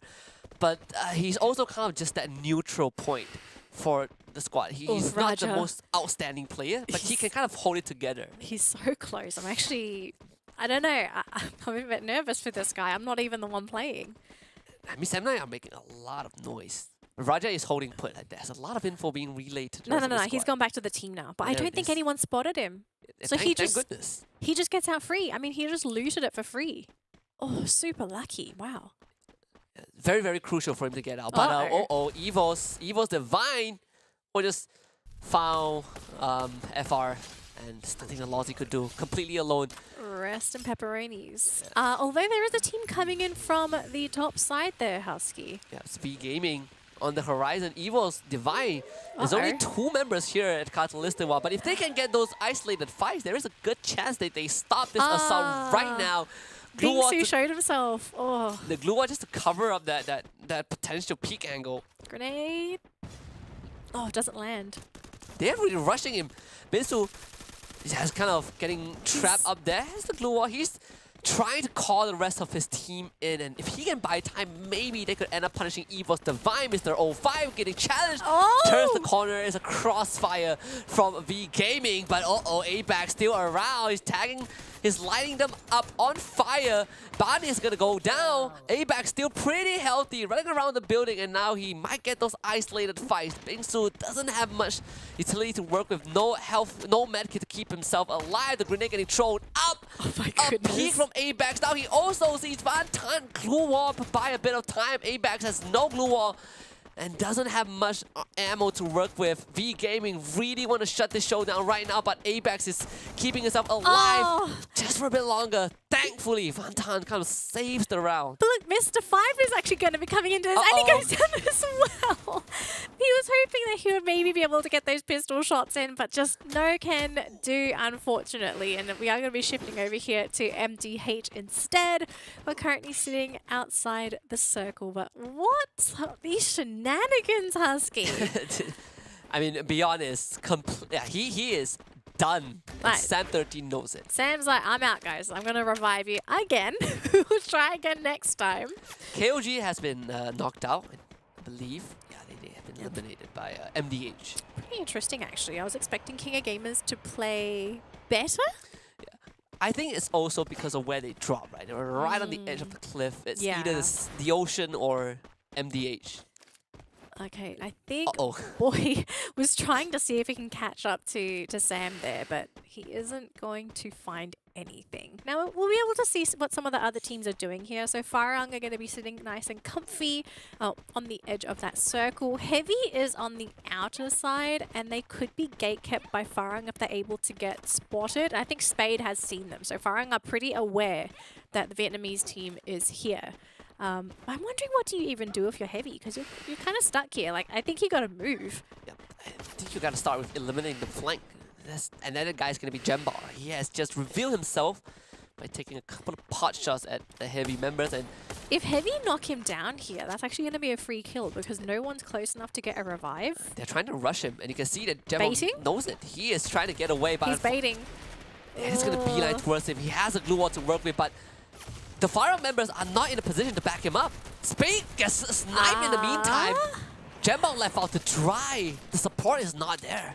What is going on? And it was heavy that actually got the knock onto Farang.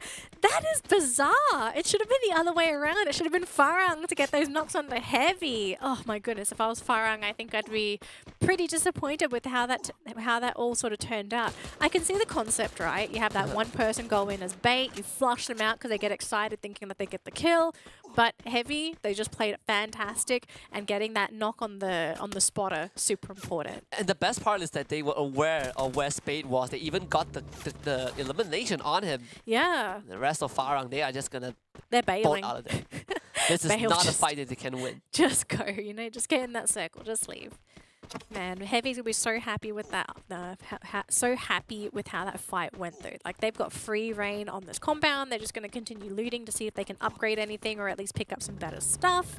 Because it's just the first circle. I mean, it doesn't hurt. You're going to be able to heal through it, so it's really not a big deal. We're getting a pretty sick circle. Clock tower in the center. That's where... Oh, I want to say that's where X-Men likes, but they're not there. They're not there this time. They're not playing. Sam Knight has been pretty quiet. Just chilling at Rimnam Village. Well, I mean, that's what we sort of saw with the team for the first 2 games of the day, although we are going to be seeing some action here. So SES are going to be stopped dead in their tracks as Jojo actually gets knocked down in that fight as well. They don't really have any way to cover for Jojo. Oh, that's not the glue wall. Has to use 2s. Yeah, he wasted 2 glue walls, and that is a lot of time being wasted.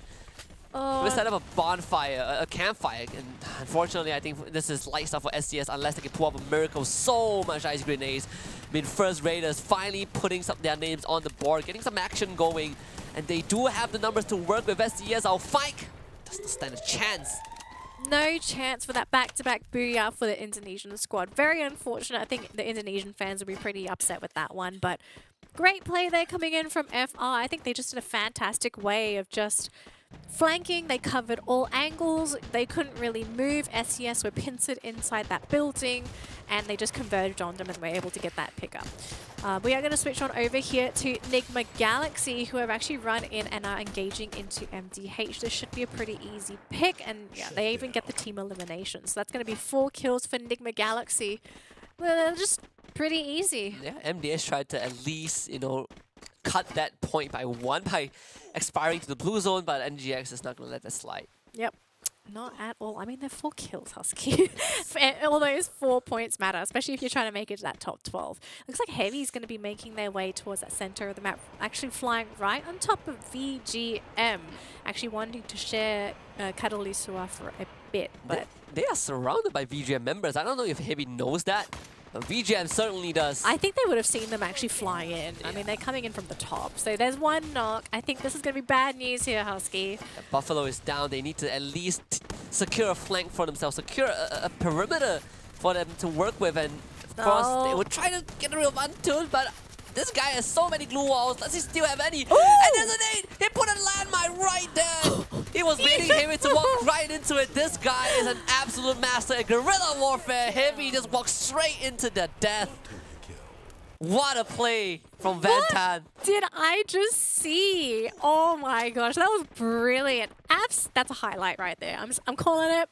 It was a highlight. Next level play. He has 17 medkits by the end of that. It's like, I will never die now. Never. But wow. Who would think of that? I honestly did not expect him to have a landmine? Yeah. Well, something I've noticed, or at least with our region in particular, we don't see many teams really utilizing landmines. Right? Like it's pretty situational, right? It is pretty situational. I think for them, or our region at least, like grenades are more valuable, ice grenades are more valuable. It's like everything else except for landmines and vehicles seem to be popular within our region. But I am glad to see teams sort of prove that, hey, these might not be good in your region because it doesn't fit your meta, but they have a use. They do.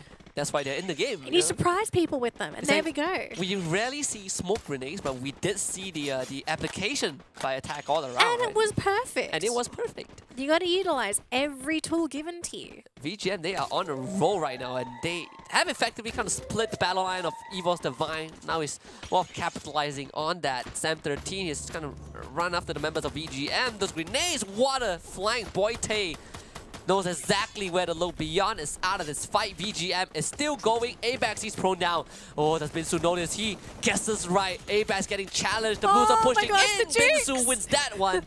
What a jiggle from this guy. That was beautiful. I saw that crouch from Binsu. That was beautiful. I love seeing people try and go in for those kinds of jukes. It just really catches people off guard. So EVOS Divine are going to be taken off the map. We're down to 6 teams left, which, I mean, this is probably one of the rounds where we've actually seen the least number of teams making it this far. Yeah, actually, yes. I mean, we wanted to see like when we talk about how the Vietnamese team generally are slower, so it's good to see VGM kind of turning that gear up a notch. EVOS Phoenix. Oh, they're here. You want to get Bias back up? Guess what? God Cruz is ready. Special delivery. Almost catching both Gem out and Bias down, but he has 8 more glue wall melter, double glue wall melter. Okay, doesn't want to let them build a wall, I guess. Now ice grenade.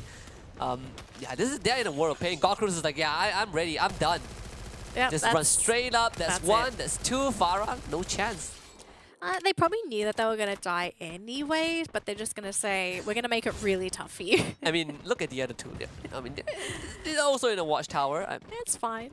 Jonah found them this time. Well, actually, watchtowers are pretty nasty traps, right? Like, we always see people using them, but then if you get caught out with a grenade potentially, or someone rushes you, you don't really have anywhere to go.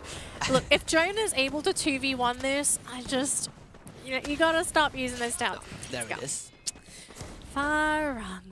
Both players from both towns. Just they did a 2-2 split, and they basically took different watchtowers. So they're traps. They NGX were able to take pick off already just now, so they do have that numbers advantage. It's a 3 versus 4 in favor of NGX. Do just got a snipe. Oh, he's on a first Raiders. What a nade! God Cruise just does not miss. Second one, that one blocked by a glue wall. But the members of NGX, they can't really provide backup. Kind of held back. Caramel gets sniped by Moji. Where did this guy shoot from? NGX thought they had a chance, but it's against EVOS Phoenix, my guy. We're almost starting to see the repeat around these towers, right? Like if you just, even if you just stand under the watchtower, you're asking for these teams to come at you. But look at this fight here, Husky. It's actually VGM versus Sem9, and everyone is so close to each other. VGM 2 players going down. Is it going to be enough for Sem9 to grab all 4 players? 12 kills under VGM's belt. Maybe it's going to come down to Boite to try and redeem his team. His team's going down, but Husky, is it possible? Can he wipe them? Can Zen do this though? It's a 1 versus 1. Oh, he blew himself up. Shut down. Oh my gosh. Decided to just commit seppuku, I guess. Just took himself out. The stress was too much. Sem9 just barely scraping by. Oh, they almost had it. They're so close. So close. NGX, not in the same spot that FARANG was in. It's actually Lozzy. It's right opposite stop. No. Stop can't go anywhere. I mean, he's got 2 clue forces. Who's gonna break first? Or maybe it's just a truce. I like how EVOS Phoenix is just chilling at the edge. So he's like, alright, oh, you can take over. Well, Sem9 shows up, and now everyone is in danger. Now who's gonna cave first? This is gonna be Stop or Lozzy. Well, NGX had duel right there. Lozzy he really is fishing for this stop. Just jumps out. Lozzy falls off the watchtower. Oh no, into the hands of Raja. FR Eclipse getting completely tricked. Oh goodness, down to our 3 remaining teams in the circle. Looks like it's going to be right next to NIGMA Galaxy, and we even have EVP nearby as well. Sem9 are going to have to make that really long walk, and unfortunately, it's very open. Oh yes. So it's going to be very difficult for them to make it through. NIGMA Galaxy, they're almost losing Stop. So close. He jumped on top of his glue wall. That was not supposed to happen. Now EVOS Phoenix have a chance. You did talk about that repeat booyah, and I mean, very you tried, possible. Raja, you want to run out like that into EVOS Phoenix? No chance at all. Zen OP can't hold this together. Not against the world champions. And EVOS Phoenix, second booyah of the day, second booyah of the group stage. That's a phenomenal performance. Look, if there was a team to do it, it was EVOS Phoenix. Right? They proved in the first 2 games that they were able to secure almost 50 points in 2 rounds alone. I don't even want to know how many kills they got for this round. I think 15, 16. It was. Look, if it's 14 again, I would probably lose it because so far they've gotten 14 for every round. I think it is very possible. I think they got more than 14, but I mean, EVOS Phoenix is.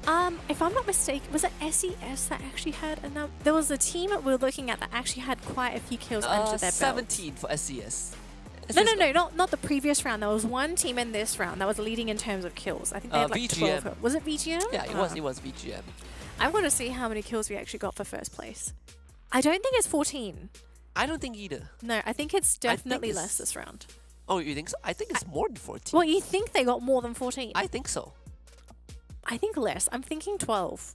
No, we'll find out. We'll find out a bit, yeah. Yeah, but we have some incredible highlights for this round. I mean, I think VGM definitely kind of stole the spotlight. Yes, they did. This sequence is one of the best plays I have seen.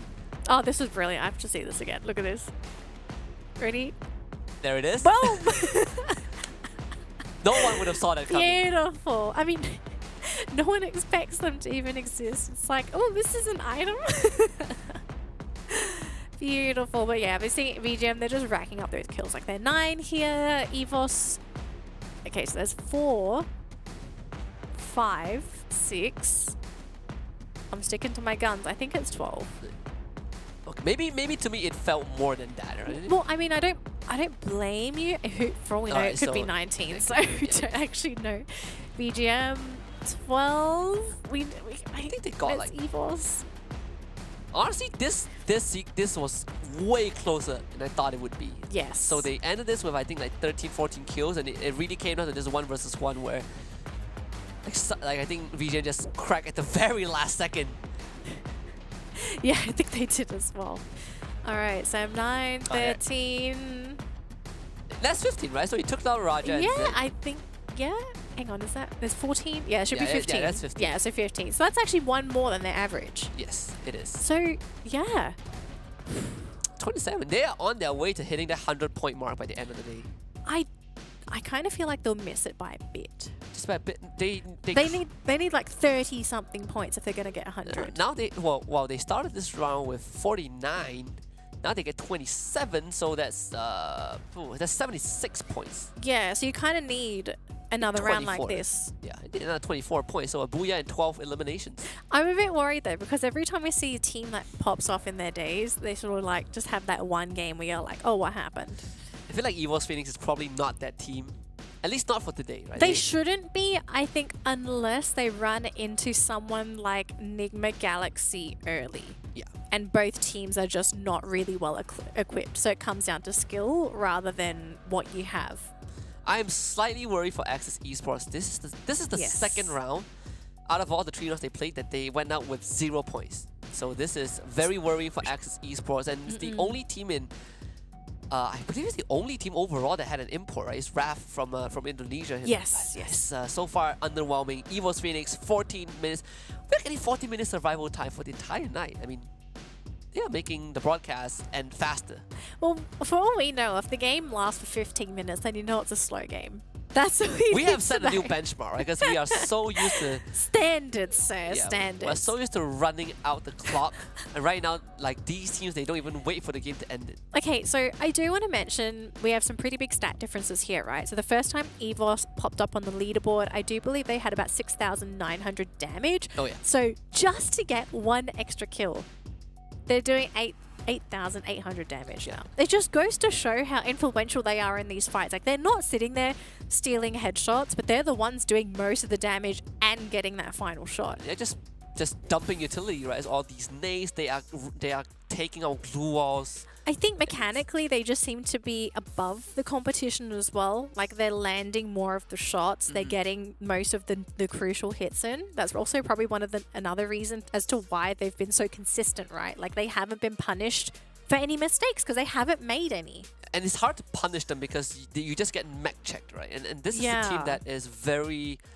that performs very well under pressure. That's how they kind of won the World Championship. They're very good when they're having a good day. So far, EVOS Phoenix are having a field trip. But we still have one more round to see if that trend continues for EVOS Phoenix. We're going to take a short break and we will come back and conclude the evening on Kalahari. The Snapdragon Pro Series is brought to you by Snapdragon Elite Gaming, Monster Energy, and Kachi Shop.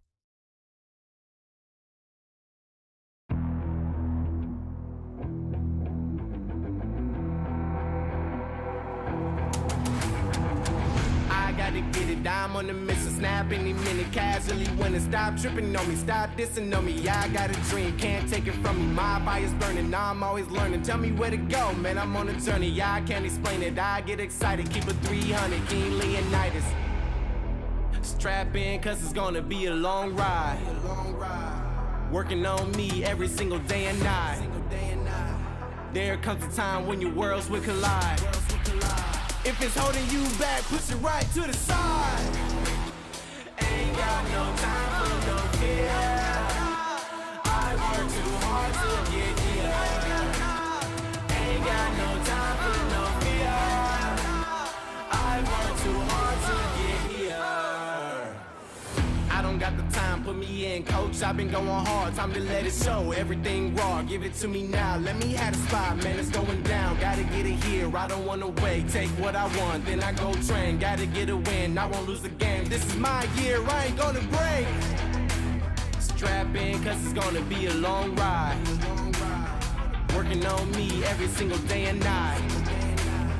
There comes a time when your worlds will collide. If it's holding you back, push it right to the side. On another level, I will never settle. Mind over matter, get the gold medal. On another level, I will never settle. Mind over matter, get the gold medal. Ain't got no time for no fear. I work too hard to get here. Ain't got no time for no fear. I work too hard to get here.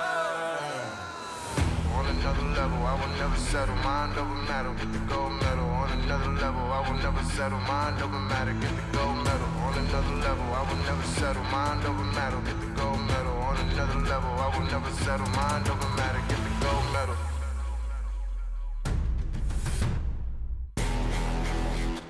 Ain't got no time for no fear.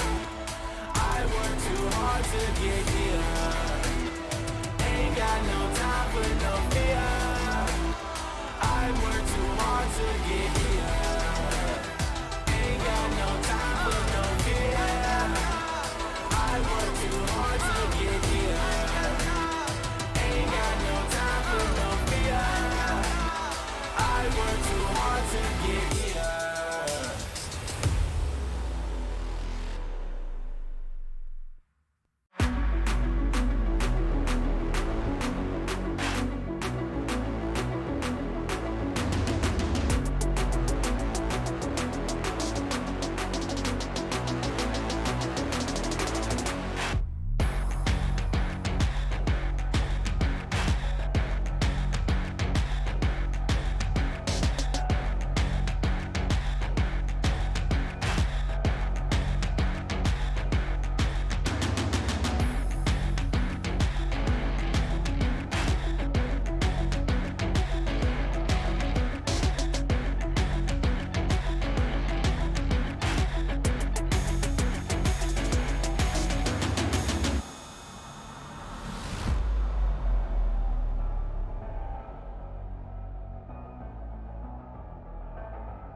It's the final round for the Snapdragon Free Fire Challenge stage, Challenge Group Stage day number 1.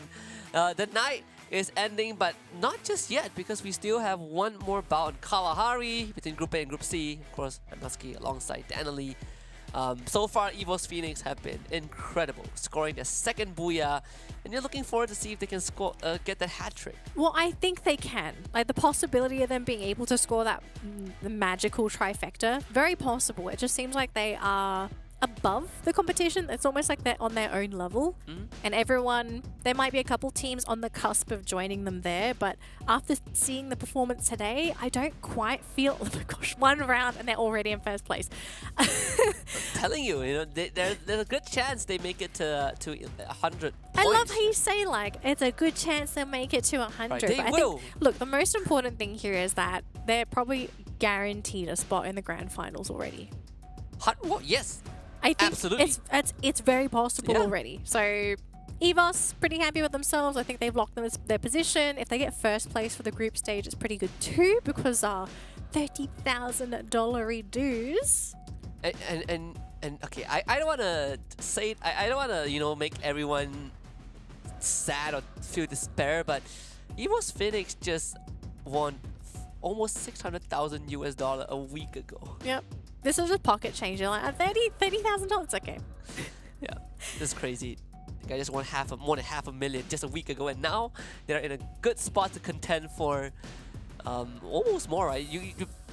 There's a chance that within 6 months they earn $1 million. Never mind, I'll keep them. Look, if you can win the money, just keep winning the money. Just like, keep winning the money. don't give anyone a chance, you know, while you still have it. Just keep doing it. But I do believe we're about ready to jump into our next game, Husky. But before that, we do need to make a quick mention of our amazing sponsors for putting the tournament together. Yeah, Monster Energy unleashing the beast within everyone that consumes it.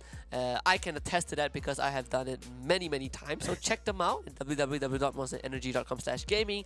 And I just want to put it out there. They have this very cool cap for the can that turns the can into like a kind of a bottle. Oh, I've never actually heard of that before. I actually have it. So you take a can of Monster Energy. You pop it on top. Yeah, so if you don't want to drink it, you can pop the cap on top and screw it, and it turns into kind of like a tumbler, a bottle. That's actually cool. If you knock it over, it doesn't spill. Yeah? I actually think I need that. Oh my gosh, it's that's actually a really very cool idea. Yes, I have it. Because one thing I don't like sometimes like hand drinks is that if I only want to drink half of it, or I only have time to drink half, and let's say we're out, where do you put it? You just leave it on the table. This one you can screw it, put it on the table, in the fridge, anywhere you like. Amazing. I need to take a look at this. All right, now speaking of amazing, we're going to jump into our amazing final game of the day. It's game number 6. It's Kalahari. It's Groups A versus C. Group B can only watch on and take notes for tomorrow. But are we seeing any shenanigans? It looks like we've got a couple teams jumping right on top of each other. And look at this, even the blue zone, we're going to be seeing some contention here. It's SES, I think, and FARANG. So, and we get a very solid circle, at least the initial one looks like it. Access Esports against VGM and KOG. Kind of watching this happening nearby, but we got to turn our attention to SES against FARANG first. 2-back getting punched to death. SES ALFAINK starting things off on a good note, drawing first blood. There's a FARANG kind of in the wrong hood right now. Riptide Rhythm getting just destroying space. Only Luwang, he doesn't have much left. They were able to slow down the pursuit for now, but the members of VGM on the other hand are gonna try and take out Axis. Too bad he just came back. He wants to join his team at the sub. This is an absolute bloodbath. Ray is pushing forward. SES ALFAINK taking space. He's scouting for the team, I think. Too Bad's floating right on top of them because he wants to tell his team, all right, this is where they are. He's going to come in for the backstab. They'll turn around to deal with Too Bad. He goes down again, but is this the opportunity that FARANG was looking for? Bai just got Jojo. Good day just went down. But it's by EVOS Phoenix. Oh! Moshi was nearby. Oh my goodness! Ventured into the high tier loose zone, grabbed a sniper rifle, and he's now just Barber's third-partying this. Not like this for SES, Moshi. Oh, they're gone. Why do you have to do this? This is literally 2 terrible rounds for SES, right? They had the Booyah, and then their final 2 games, plop, squished, rolled together, and just tossed into the trash. Yeah, they had such a good chance against FARANG, and Moshi shows up and be like, yeah, well, 3 kills. Hey, I'm just going to say it right now, okay? Too Bad with the backstab play. Balls. That guy had balls of steel. Yeah, true is life for a round. They got a bit of assistance, but no, they'll take it. They'll take the wipe. I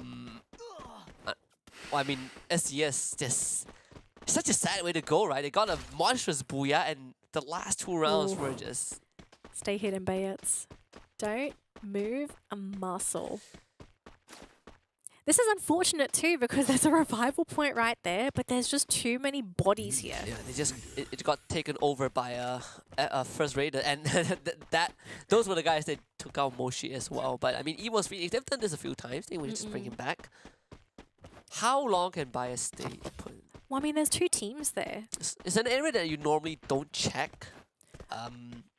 Normally, but I think there's just too many people there, right? Like, there's just too many busybodies that could just come in and contest. Uh-oh, Heavy is nearby. So first raiders would be... No. The good news would be that if Heavy actually decides to engage, and then Bayats might be able to slip out.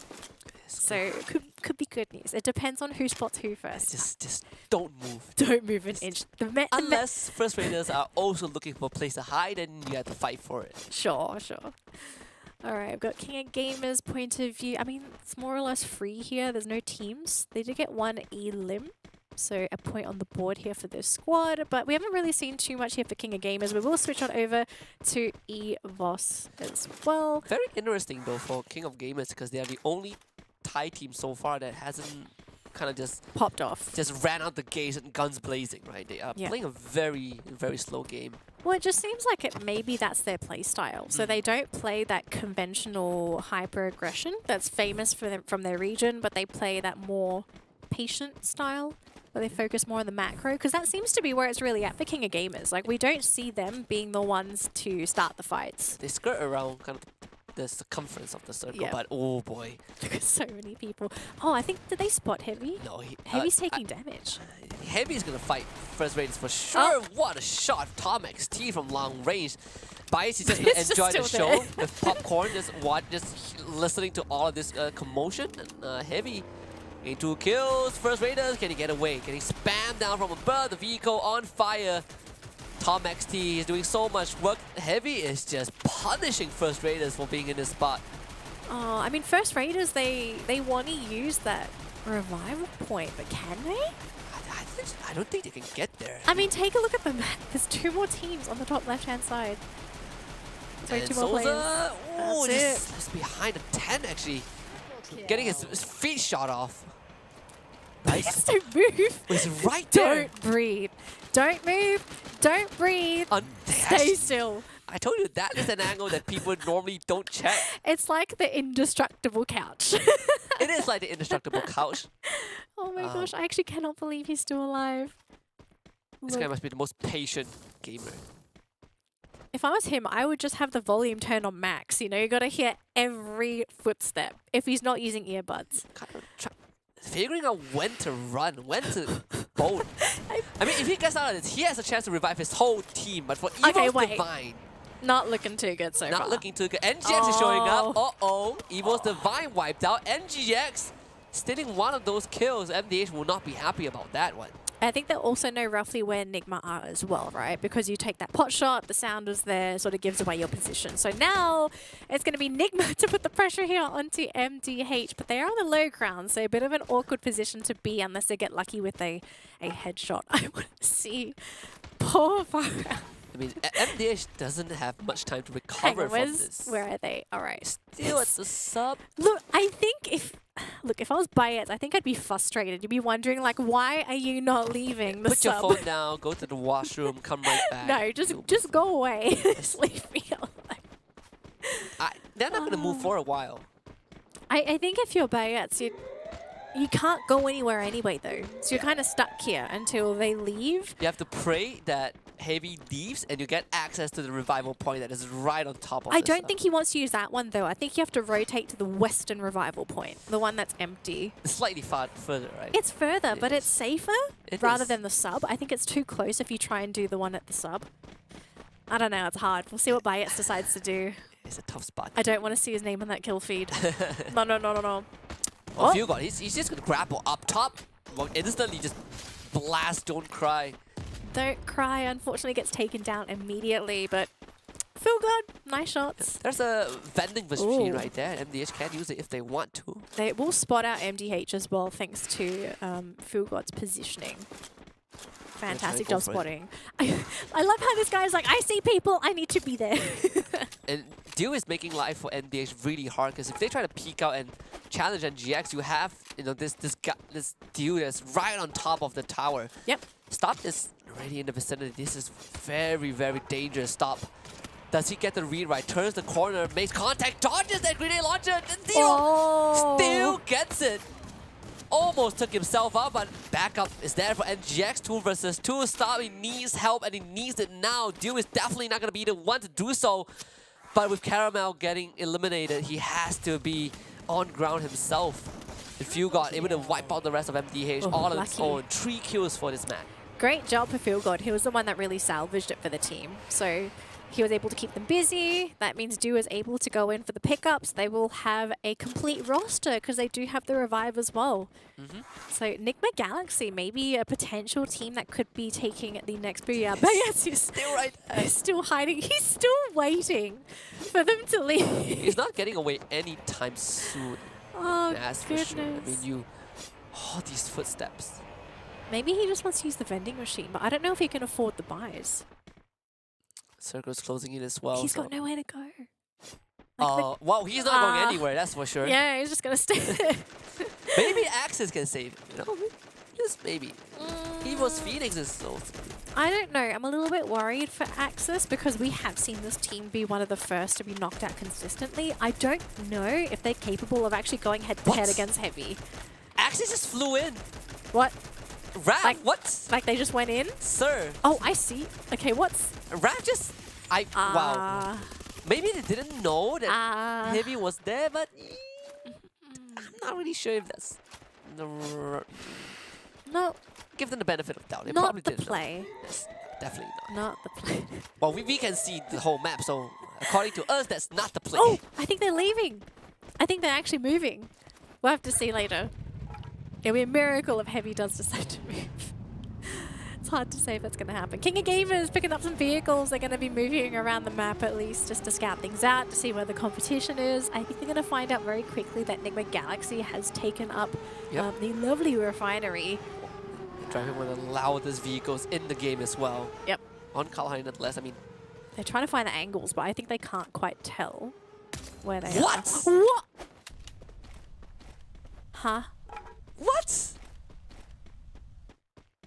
I was about to say that Sam 9 were in a Wow. pretty good spot, but sure. Right. All right, so Kevin gets taken down. Pretty unfortunate there. King of Gamers, though, currently under fire. Osaka going down as well. Husky?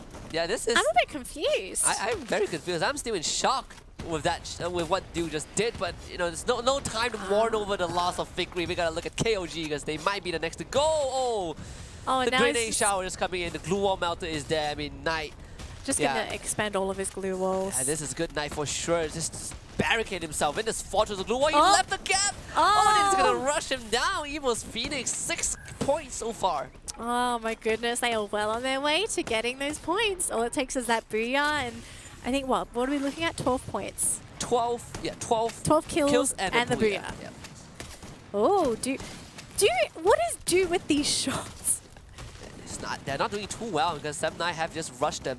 Uh-oh, Phil God, he's still alive. He'll be good salvage. Just trading him back, and then GX Oh no. getting punished just a bit, and that is Raph. That's the guy that tried to rush into Heavy and went down, but 7-9 is not going to be happy with Dew getting that crisp shot just now. It's what, 3 versus 1 in favor of 7-9. Yeah. There's a buy point nearby, but you gotta get past Raph. Pants is still there. Heavy is not moving. I know, they're He is. literally not moving. They're just like, we're gonna stick. Oh wait, he dropped down! Did he?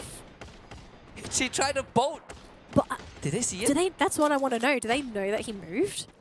Probably not. I think it was just fall damage. Yeah, I think it was. Yeah. They found Dew, that's for sure. But what's the plan there for Bayet? So, like, is he going to be able to make it to a vending machine? Is that the play? That's kind of like the only reasonable play. Oh, he's run into Exac. Okay, this could be bad if Exac spots him. Does Exac know though? I feel like he's occupied by Dew, because Raph hears all of that. And I think they saw Dew. Like, look at that glue wall. It was actually to block off Exac. There's a chance that Bias survives this just So because Dew of doesn't Dew. even know. Oh my goodness. And Heavy, he just Heavy got gets wiped out. eliminated. EVOS. Wow. What a turnaround. Dew is still alive. He is completely trapped. But where's Bias though? Well, Where's okay, this guy? here's the thing though. I kind of don't mind if Dew's the last one. Oh, I don't mind if he's the last one alive. He's got the sniper, so he could get lucky with those potential headshots, right? Exact, he is preoccupied. I think Bias is already out. 7-9. This is the best Oh my round that they gosh. had so far. Are they gonna do this though? They're gonna run into the Brethrens first. It's gonna be Axis Esports Raph. Oh no. Encircled by 7-9, just blasted by those shotguns. 7-9 making a meal out of this. NIGMA Galaxy also out. Zeno P getting that kill onto Dew. EVOS Phoenix also not healthy. These two guys, 7-9 might have a chance. We might be proven wrong in this last round. It could be the redemption play. We've been waiting for this team to pop off, and this might just be it. EVOS Phoenix, remember, the MVP of the World Series is alive. It's Moshi. This guy can do wonders. 7-9. Inching closer and closer, that bullet, high caliber, can penetrate through those glue walls. 7-9 needs to gain distance right now. Zeno P doing They're a good leapfrogging. job. All those glue walls giving them so much room to work. Raja is in the face of Jonah. Can Jonah win this? Gotta isolate those fight. And Fikri snuffs out Exac. Moshi is alive. Point blank in the face of Zan. Moshi still keeping it he's going. down. Finally down. It's down to Jonah. Can he keep this rolling for EVOS Phoenix? Jonah in the blue zone. Shotgun? Jonah with one more, but he needed just a tad bit more. Sem9 to close out the night. It's a booyah for the new roster of this squad. This is some good news for the team. We've been waiting to see some success for them, and it finally happens. Congratulations to Sem9. This was a really, really interesting game. There was so much happening all across the map, right? Like, we've had the literal king of the hill here with poor Bayats and Heavy. We had EVOS being taken down. I think this is probably the weakest, you want to say weakest game for EVOS Phoenix. We didn't see them be so strong in that late game because they were pretty wounded. There was only two players left. We're so used to seeing the entire roster alive. They played 4 rounds, 2 booyahs, and the other 2 rounds that they didn't get booyah, they were second. Yes. So their weakest performance is second place in this. By their standards. By their standards. And it was actually a good recovery for Sem9, right? When I looked at the map at one point, I was like, yeah, Sem9 is in a good spot, not contested. Then Dew happened, and I think Sem9 made a very smart call of just rushing down NGX and Refinery. I think that really kept them in the running. And at the end of the day, no, they just had a numbers advantage over EVOS. This was such, I don't know, for some reason, I feel like this was probably the most memorable game for me today. Like, it isn't a case of like everyone just run and gun, but there was a lot of things happening, a lot of storylines. Just, it wasn't the same. I feel like it was just so different compared to all the games that we've seen today. Yeah, there's just a lot, well, not action in particular, but there's just strategy. I think there was a lot of strategy involved. This shot is my favorite shot. I was confused about that one. I was like, how's this guy even see I saw it? this one black dot, and I'm like, this little pixel. I think that's someone's hit. That pixel looks off. I don't think that's, why is something popping out of that tower? But this one was kind of like the final moments. We had 4 teams alive at one point. Yes. Everyone just expired to the blue zone across Jonah, almost keeping it alive. I think if Sem9 had 1 less member, that would have been EVOS Phoenix's round. I think as well, if Sem9 didn't have enough glue walls to leapfrog their way up the hill, right? Because they were also under assault from Moshi. Like, we already know that he was the big damage dealer. He had the sniper gun, the sniper. So because he wasn't able to get those single shots in, it was sort of just a safe way for Sem9 to come into that final fight.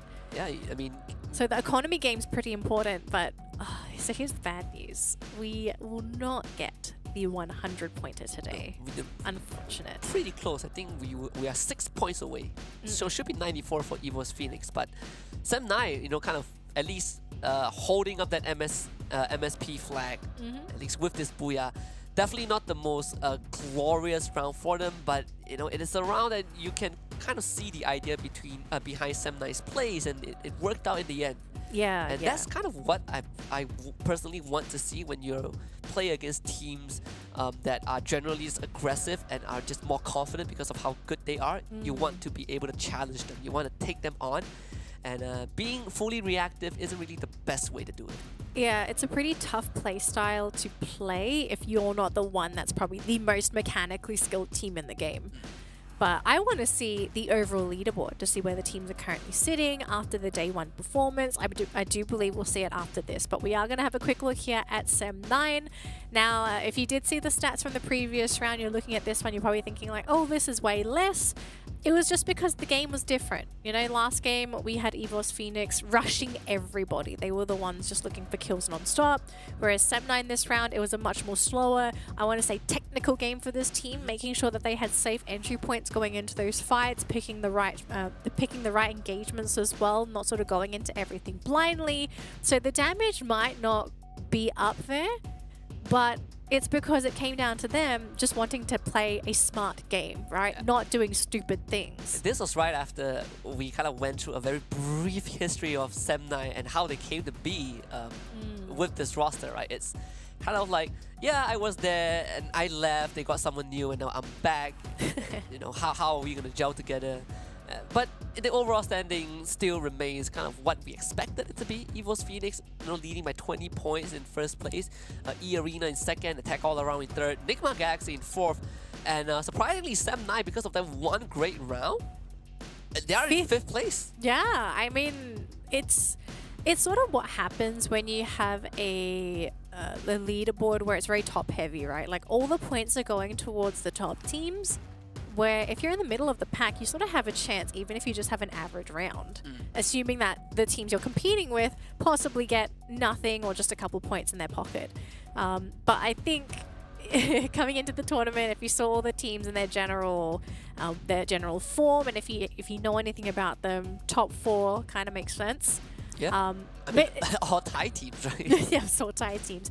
But I think we do have our definitive top 3. It's going to be pretty tough for anyone from 4th and beyond to really catch up to attack all around. This team has shown a lot of consistency. I mean, EARENA and EVOS Phoenix, these teams are very consistent.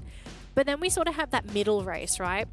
So 4th until I even want to say 11th. These teams can easily move amongst themselves, or they can get that booyah or a very good round. But then we also have to keep in mind only top 12 are making it to the grand final. So if you take a look at the race for 12, you kind of have a two-way here, because you've got FARANG and First Raiders Eclipse sort of fighting for that 12th spot. Team Flash, Axis, and King of Gamers, these guys are close, but today was not a good day for these teams. Definitely not. But I think that, you know, with how things stand by the end of the day, I would say that we technically only have 9 slots to go to Jakarta, right? Because the first 3, you might as well book the tickets for, for you know, the top 3. It's 4th to 12 that we're really looking at now. We're looking at 9 more slots. Farang is kind of the gatekeeper, but I think if we kind of talk about MSP, this is a tournament that I think means the most to SEM9 and expand in general if they are able to make it to Jakarta, especially SEM9, because this team has not gone to the international stage before. If we talk about them as an organization in Free Fire, you know, SEM9 has been to FFWS, Farang has been there as well, but not SEM9. Yeah.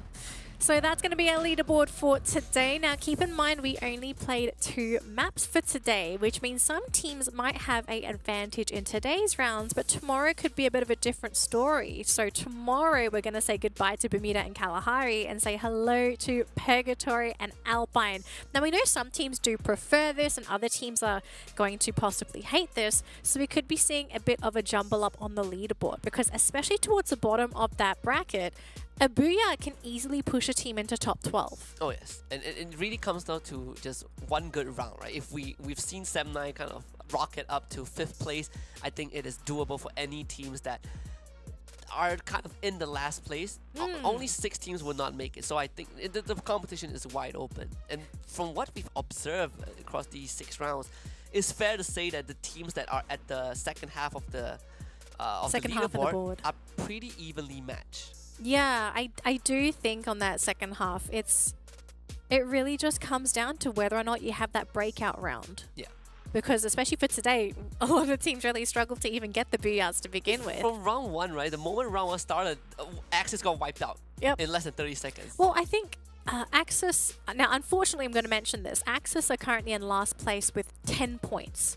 No, Anxiety. Was it Anxiety? Yeah, Anxiety. I thought it was Axis. Oh, Axis must be above them then. So Anxiety, 10 points, and then the next team above them is either 13 or 17. But the point gap between the bottom of the bracket, it's pretty small. Yeah, just one good round and you can make it. But yeah, I think our worries regarding Anxiety, it has really kind of manifested itself, right? Like Anxiety just not able to get a footing in any of these rounds. I mean, it happens for a lot of teams. Like sometimes maybe just day 1's not a good day. You know, sometimes you gotta wait to day 2. You gotta warm up. You gotta get your butt kicked sometimes before you can start kicking some butts. But yes, as you can see on the screen, ladies and gentlemen, this is the schedule for tomorrow. So as usual, we're gonna go for the normal format of A versus B, B versus C, and then A versus C. But of course, we are jumping into Purgatory and Alpine now. I know the maps look rather similar because they're both green and blue, but what can you really do? Alpine's not particularly a snowy map, but that's fine with us because both of these maps, they do pose different issues for the teams, right? Like the terrain is vastly different, and then you have a couple of pretty interesting tricks up your sleeve. I think in particular for Alpine, I keep seeing teams just landing, or at least reviving, and just camping out on top of the windmill. Alpine is kind of like the MSP map because our teams absolutely love Alpine. So we'll see if they are able to pull out some tricks on Alpine. They're sick of the heat. They're just like, we want the cold. Give us the chilly mornings. Yeah, that could be it. This is day one. Some teams started out really hot. Some teams had a really cold evening, but it's just the beginning of the group stage. We have more to come. And all of this only made possible by our partners and friends over at Snapdragon Elite Gaming when winning matters. Remember, this is the second season. That means that we have been here for more than half a year. Yeah, I can't believe it. It's actually been quite long. Well, being with Snapdragon Elite Gaming themselves, so incredible people to work with, and they are also really giving all these teams a platform to showcase what they're made of and helping these teams grow. We also got to thank Monster Energy for allowing everyone behind the scenes to unleash the beast within them, so you can check them out at www.monsterenergy.com/gaming. And last but not least, if you are into great deals and game top-ups, do check out Kachi Shop at their website, www.kachishop.com, for the best gaming deals. Well, that's going to conclude day one. We are going to jump into day two tomorrow, so make sure you come back tomorrow at the exact same time, because if you don't quite remember, the reason why these teams are playing in this group stage right now is because they're aiming for this grand final that you're seeing on the screen. The top 12 teams will be flying over to Jakarta on the 4th and 5th of February to duke it out for that $65,000 prize pool. And that's a lot of money on the line for some of these teams. So, of course, you got to try your best to make it to top 12, and then from there on out, pull out all the strats on land. Best part is Jakarta has one of the craziest Free Fire crowds, so you definitely want to be there to experience it. But we still got a long way to get to that point. So for now, enjoy the ride in this challenge group stage. More great Free Fire games to come. This is the end of the night. My name is Husky. She's Dana Lee. We're going to wish you guys a good night, and we'll see you guys tomorrow for more Free Fire action. See you, survivors.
The Snapdragon Pro Series is brought to you by Snapdragon Elite Gaming, Monster Energy, and Kalahari Shop.